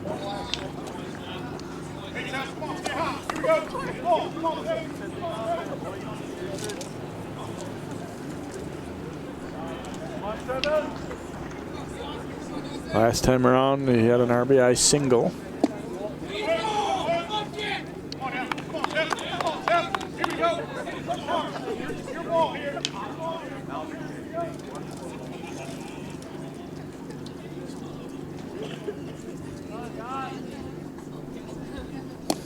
And this one will get through, and a run will score as Sternex comes in to score. McGrath over to third on a wild pitch. See, this ball just gets, it looked like he was set up for the outside corner, so it'd be crossed up with what kind of pitch or what the location was to be. And it was tailing in over the, right next to the legs of the hitter there. I think it became a very difficult ball to try and catch.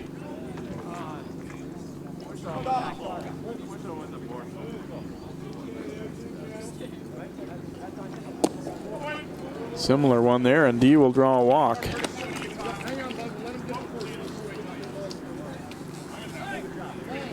And we will again have Ponton as a courtesy runner here for D for the Falcons. So runners at the corners, 2 outs, and Braden Gray will step in. Well, Osseo's going to put their first and third defense on. We'll see if Coach Brian Sobiak is still going to be aggressive on the base pass. Haven't really tested Reese's arm yet.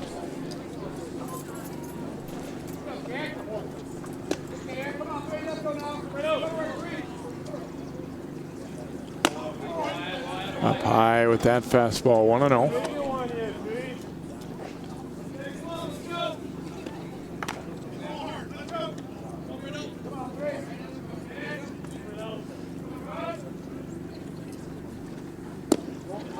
And low and away, 2 balls, no strikes here to Gray.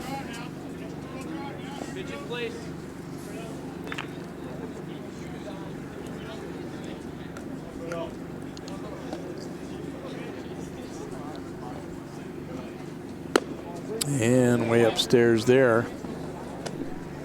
Shandell's starting to look a little bit frustrated. I wonder if he might be getting close to kind of the end of what he's got in him tonight. Yeah, his velocity's been fluctuating a little bit, but he's having trouble finding the plate this inning after a decent last two. Took a little something off that one just to get it over. 3 balls and a strike as Gray was taking all the way.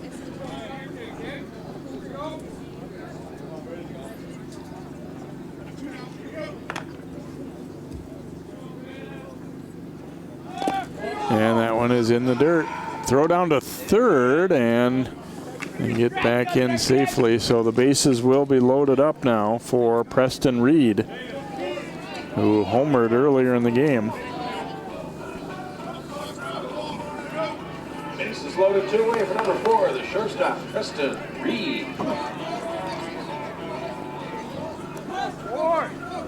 Last time took a called third strike, but what he did before that is clearly outshadowed that. An RBI single and a 3-run homer. Looks at a ball outside there.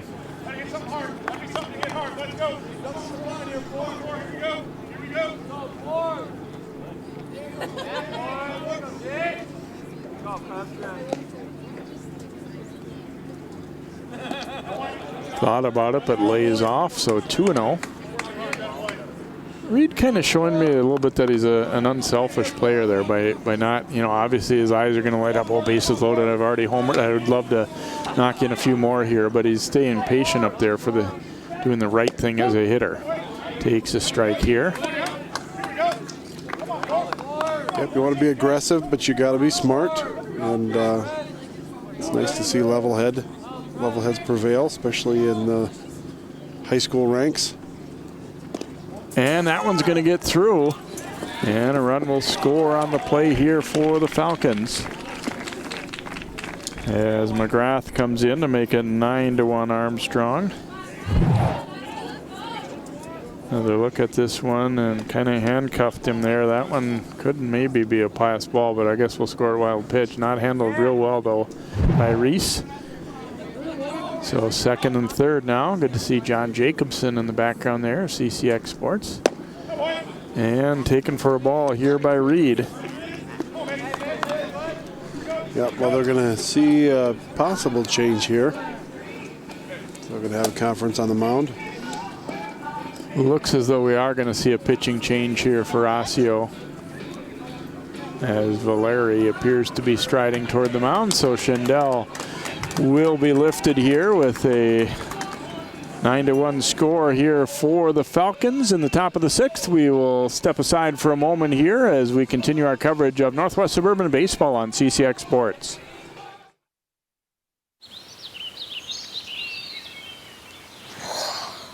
Oh, look, a redhead.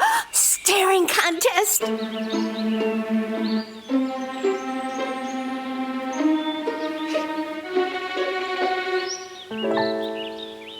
You still got it. I know. Come alive with the forest. The dad was cute. They were looking right at us. Visit discovertheforest.org to find a forest near you.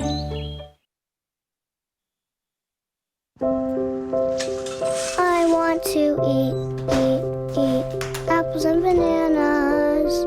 I need to eat apples and bananas. Why can't I eat?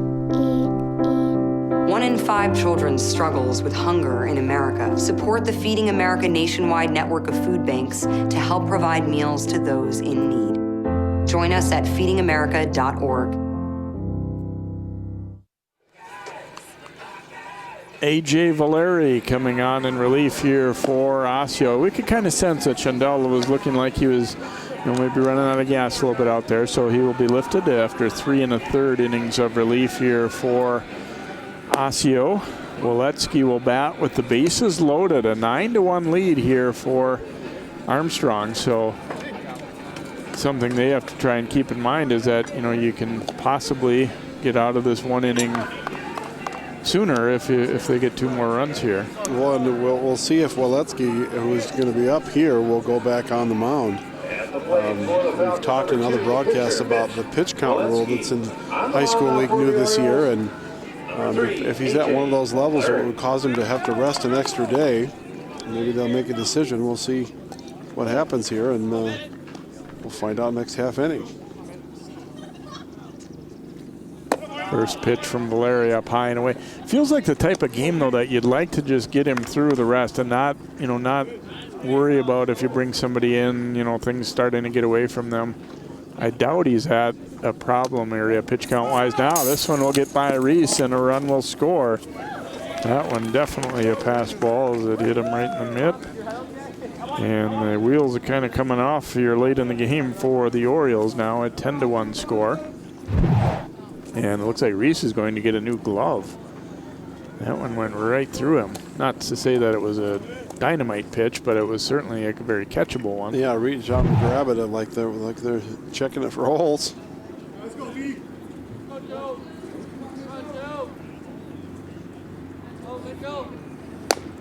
That one's a strike, so 2-1.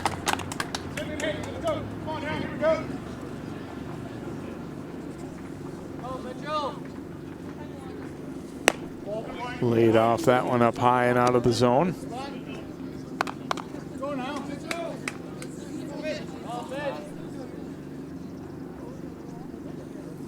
Ooh, and a cut and a miss there. That one could very well have been ball 4, I think, but instead a swing and a miss, so 3-2 count here to Etske.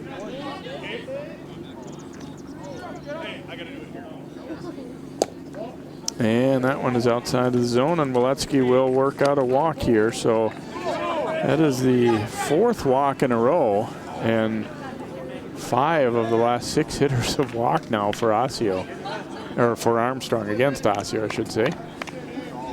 No, wait a minute, that was not ball 4.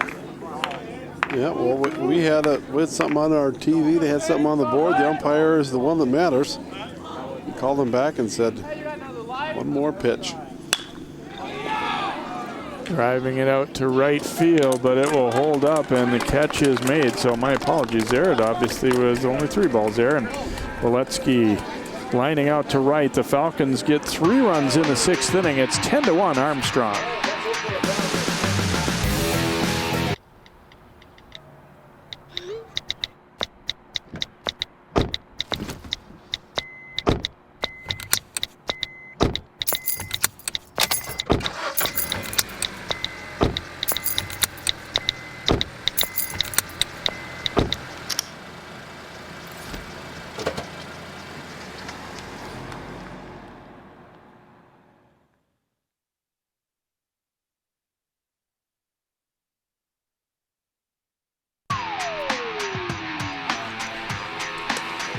And we go to the bottom half of inning number 6 as Jake Contreras will get set to lead it off here for the Orioles. Contreras, Colflat, and Lavin getting set to come up. And Etske still on the mound here for the Falcons. At the plate for the Orioles, number 17, the shortstop, Jake. Well, we talked about whether or not he'd come back out, and he did. I was paying him a compliment off microphone there when we came back from the break, but Etke's done a nice job tonight. And of course, now to finish, he'd have to go 7, whereas if they had scratched one more run across, he might have been able to have a 6-inning complete game.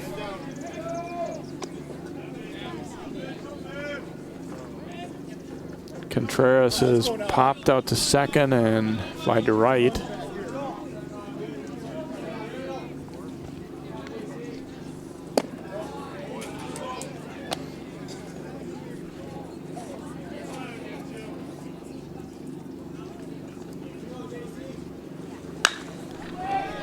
Drives this one well out to right field, but it's going to hang up, and grab made. So 1 gone here in the 6th inning. Pretty decent contact there, but so Colflat. Nope, we're going to have a pinch hitter here. Nelson Lynch will bat. Lynch batting for Colflat here, who was 0 for 2.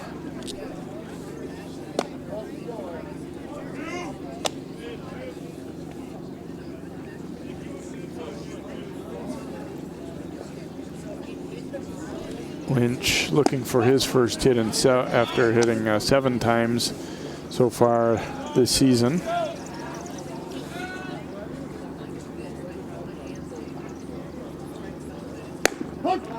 Fastball over for a strike there. Still plenty of zip on Etke's fastball here late in the ball game.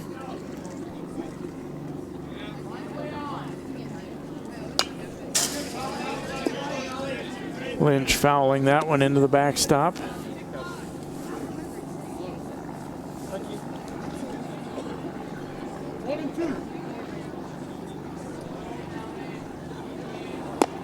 And got him to chase one up and out of the zone for out number 2. 9th strikeout for Etske. And we're going to see a pinch hitter again here for Osseo as Andrew Shaw will bat for Lavin.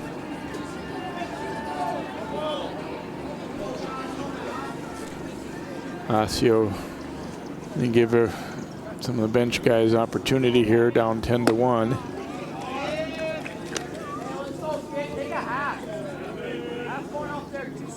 And Lavin had struck out both of his first 2 times up anyway, so.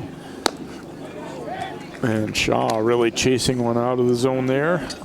Quickly 0-2.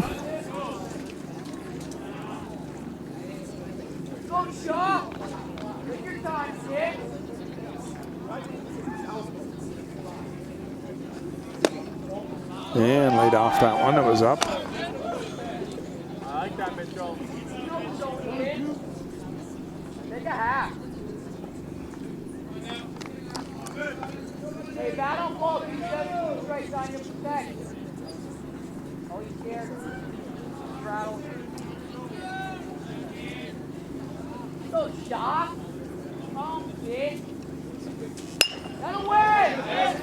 Puts it into the air out to center field, and catch made there. So the Orioles done quickly in the 6th. No runs, no hits, and no one left. We go to inning number 7. It is 10-1 Armstrong.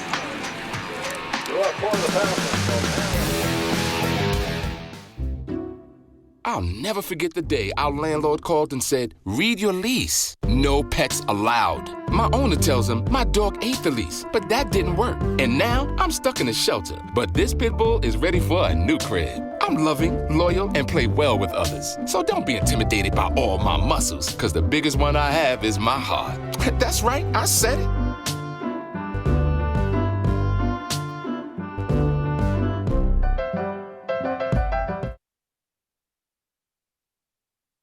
Hey, did you know 2.4 million loving cats and dogs in shelters and rescues need our help to find a home? Let's go to theshelterpetproject.org and meet a few who are in a shelter near you.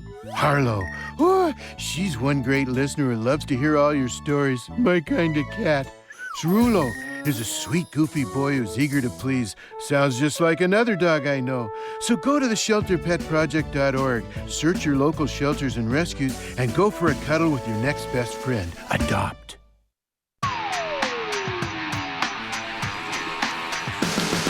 Another new catcher in the game for Osseo is John Klein, another freshman, will become the 3rd catcher of the game here for the Orioles.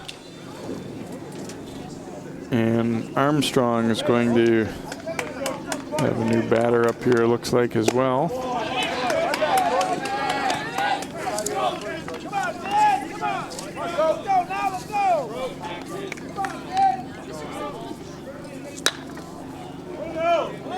Popped up down the 3rd base line, and it's a fair ball, and it ends up dropping.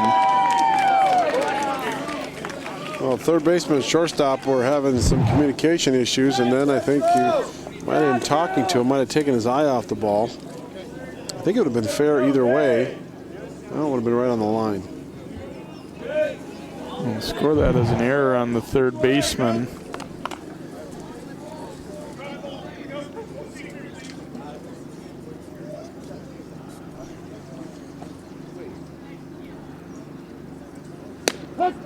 Fastball over for a strike as Jordan Page is the hitter for Armstrong.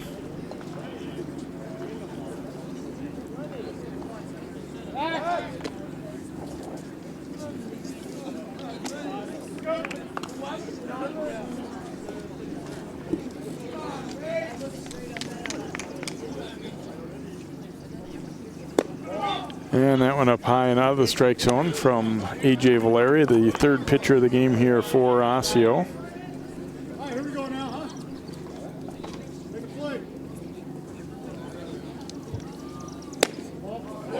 That one is outside.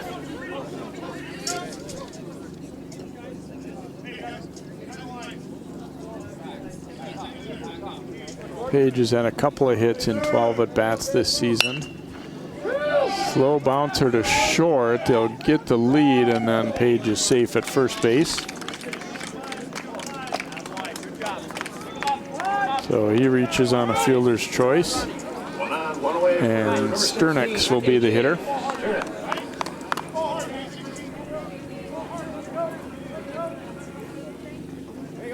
Sternix came up with a single, his only at bat after coming into the game to replace Pertola.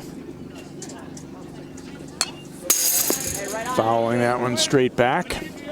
Armstrong kind of took control early. They had a couple of base hits in each of the first 2 innings, scored a couple runs, and then Reed hit that big 3-run homer. And meanwhile, Etske has been pretty strong, pretty solid mowing through the lineup.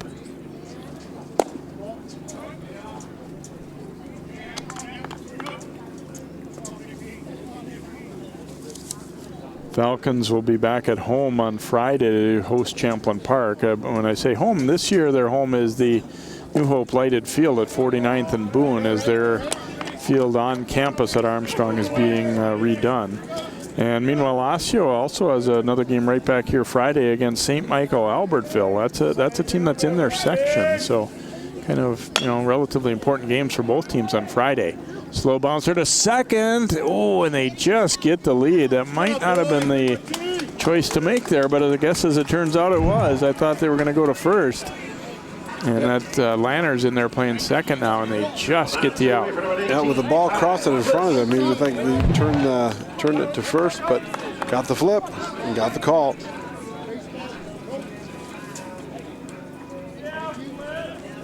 So another pinch hitter here coming up for Armstrong, Tyler Fliss.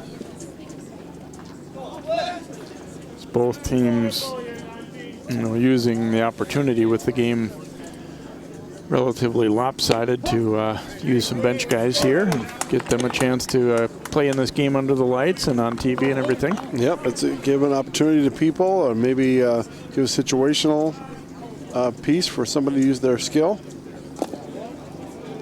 Good block there by Klein.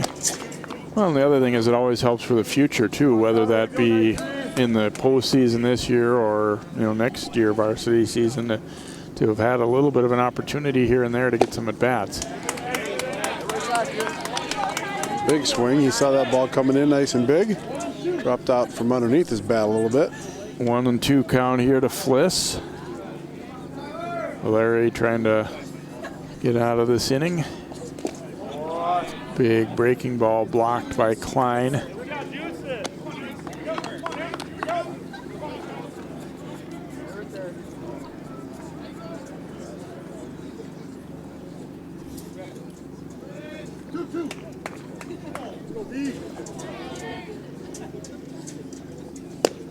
And that one catches the outside corner for a called third strike, and Valeri gets out of a little trouble here in the 7th. No runs, no hits. There was one error, and they leave one. We go to the bottom of 7. It is 10-1 Armstrong.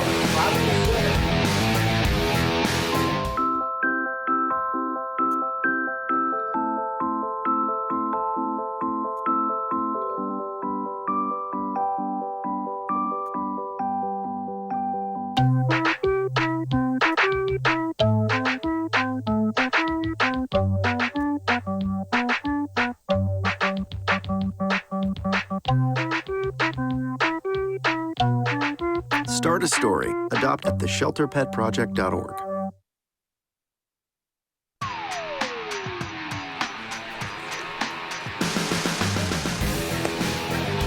Welcome back. Mitchell Etske is going to get a chance to try and finish what he started here, as he will come out for the 7th inning. The 6, 7, and 8 spots in the order due here for Osseo, so John Bezdacek will lead it off.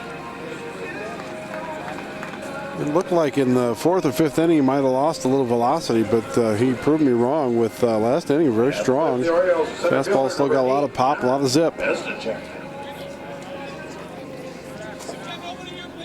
Bezdicek bounced to first and then walked.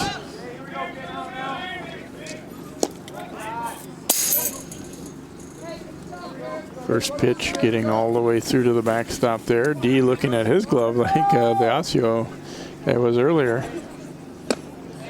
Ooh, swung from the heels on that one. That was a we trail big and we're frustrated kind of swing right there. That was all he could give. That one sailing inside, 2-1.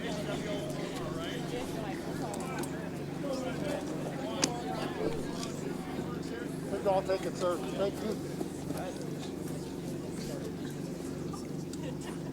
2-1.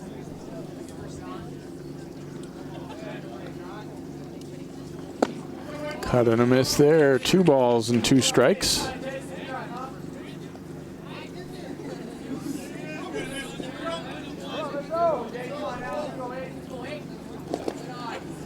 Breaking ball way short of the plate there, so the count will run full here.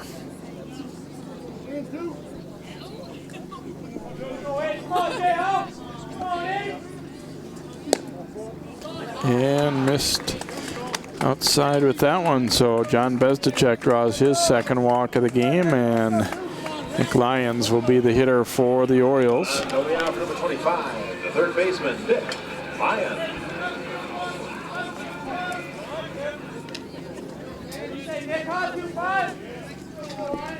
Lyons, he scored what has been Osseo's lone run so far after pounding a double to lead off that third inning.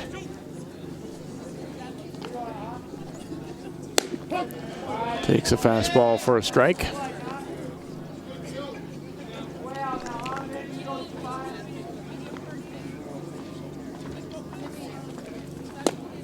And a swing and a miss at a high fastball there. It's 0-2.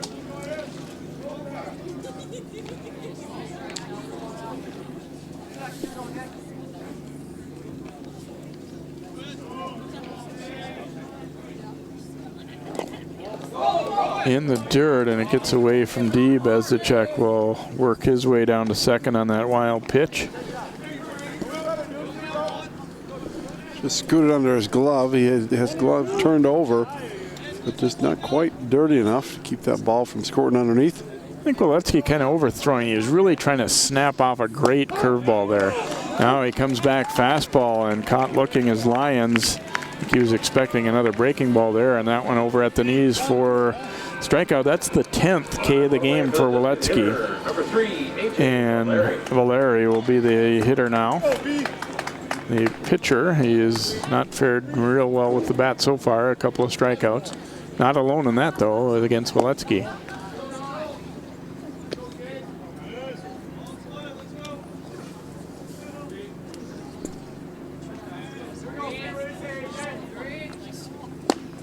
Late on that fastball.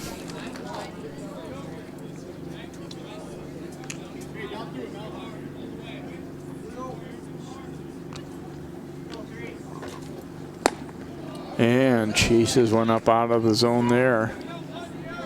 1-2. Etske still challenging everybody.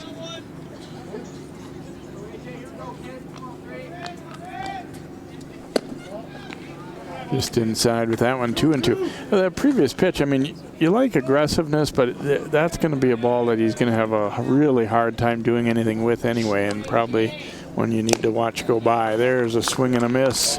Valeri down on strike. Strikeout number 11 for that guy, Mitchell Etske, and now Klein will be the hitter. Batting for the Orioles, number 2, John Klein.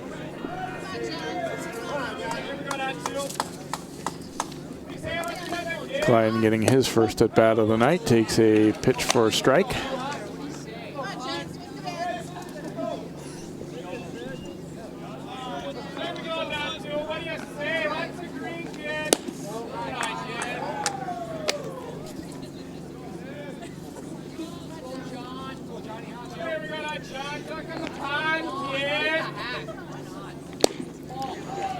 up and a miss. Well, Etske maybe want to try and finish in style here. So you can strike out the side here in the 7th.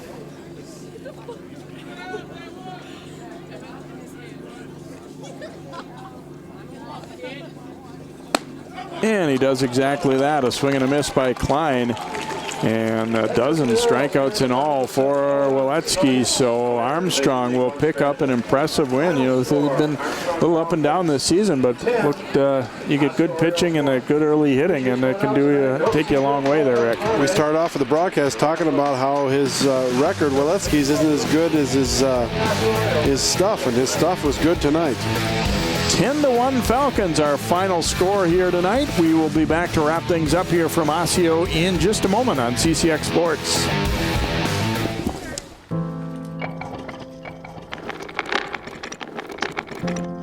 Maybe he's really focused. Hey, Michael. Michael. Maybe he likes spinning the wheels. Maybe he just loves trucks. Maybe he's just being a boy.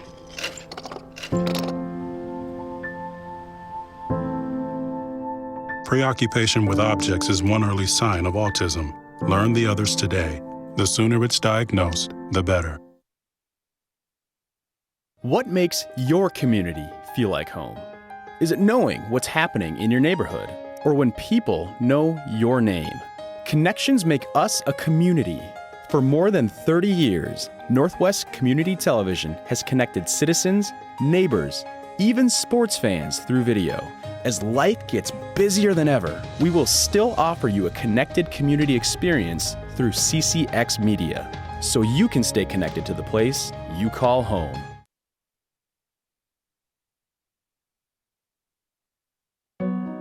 They said a bottle was just a bottle.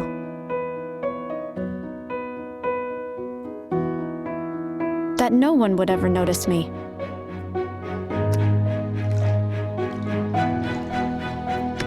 But I knew I could be more. That one day, I would make people smile.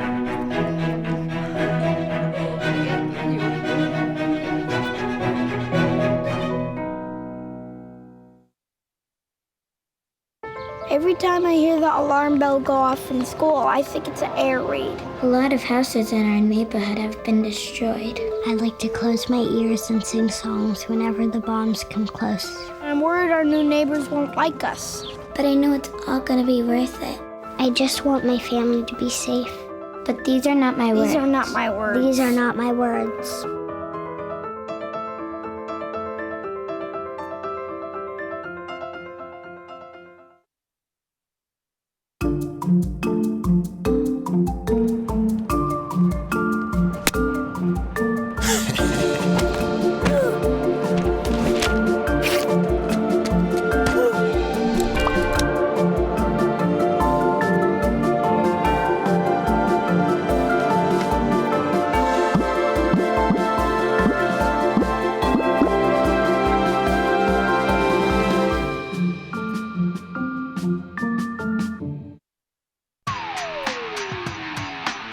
Performance by Armstrong tonight as they dominate this one pretty much from start to finish for a 10-1 win over the Orioles.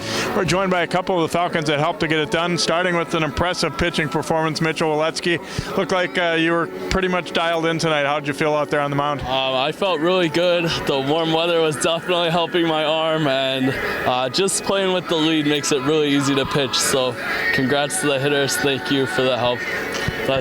Yeah, you got it early on, a couple of early runs, and then you had set them down 6 up, 6 down to start. Did you guys kind of feel like you had taken control sort of early in the game like that? Yeah, I definitely felt pretty good, and I knew we were going to hit the ball well today. You guys have had kind of an up and down year to a certain extent, but do you feel like this is the kind of win that can sort of get you going toward playoff time a little bit too? Yeah, I definitely think that we're going to start hitting the ball better, and it just seemed to click tonight. So we had good defense too, so we should be ready to go now. You guys got Champlain Park on Friday, a team that's a pretty strong team again too. You look forward to getting right back out there and getting another challenge on Friday? Yeah, definitely, for sure. All right, great performance here tonight, and good luck the rest of the season here. Thank you. And Preston Reed was certainly the hitting star, an RBI single, but then the 3-run homer. Talk about that hit. Did you see that it might be going out, or what'd you think? You know, I had 2 strikes, so I shortened up a little bit, and I tried to put a good swing on it, and luckily it stayed fair. So. Coach was telling me before the game that you guys hit the ball pretty well early in the season, but then lately it had slacked off a little bit. Is this the type of game that can get the bats going a little bit again? For sure. You know, we've had a couple of losses in a row against this team here, so it's good to get a win against them. I thought you guys, sort of set the tone early by hitting the ball hard in the first inning and again in the second. Did you feel like that too? Like it got all your guys feeling like you're going to come up and get some hits? Yeah, for sure. Whenever we start out like that, it's going to be a good game. It gets us energized, and we stay in it throughout. How did it feel to be playing behind Mitchell? It looked like he was dealing pretty good out there. Oh, he's a stud. He's an animal out there. It's great. Heading into the rest of the season now, what's got to happen for Armstrong to do well at playoff time? We just got to keep putting the ball in play. We got to stay focused. We still got a tough schedule left, so we just got to stay focused. All right, congratulations on the win. Fun watching you guys tonight. Thank you. All right, Preston Reed helping to get it done for Armstrong with that 3-run homer early in the ballgame and an RBI single as well. So the Falcons move their record to 500 now with this win over Osseo. Once again, your final here tonight from Osseo is Armstrong 10 and the Orioles 1. Good night from Osseo.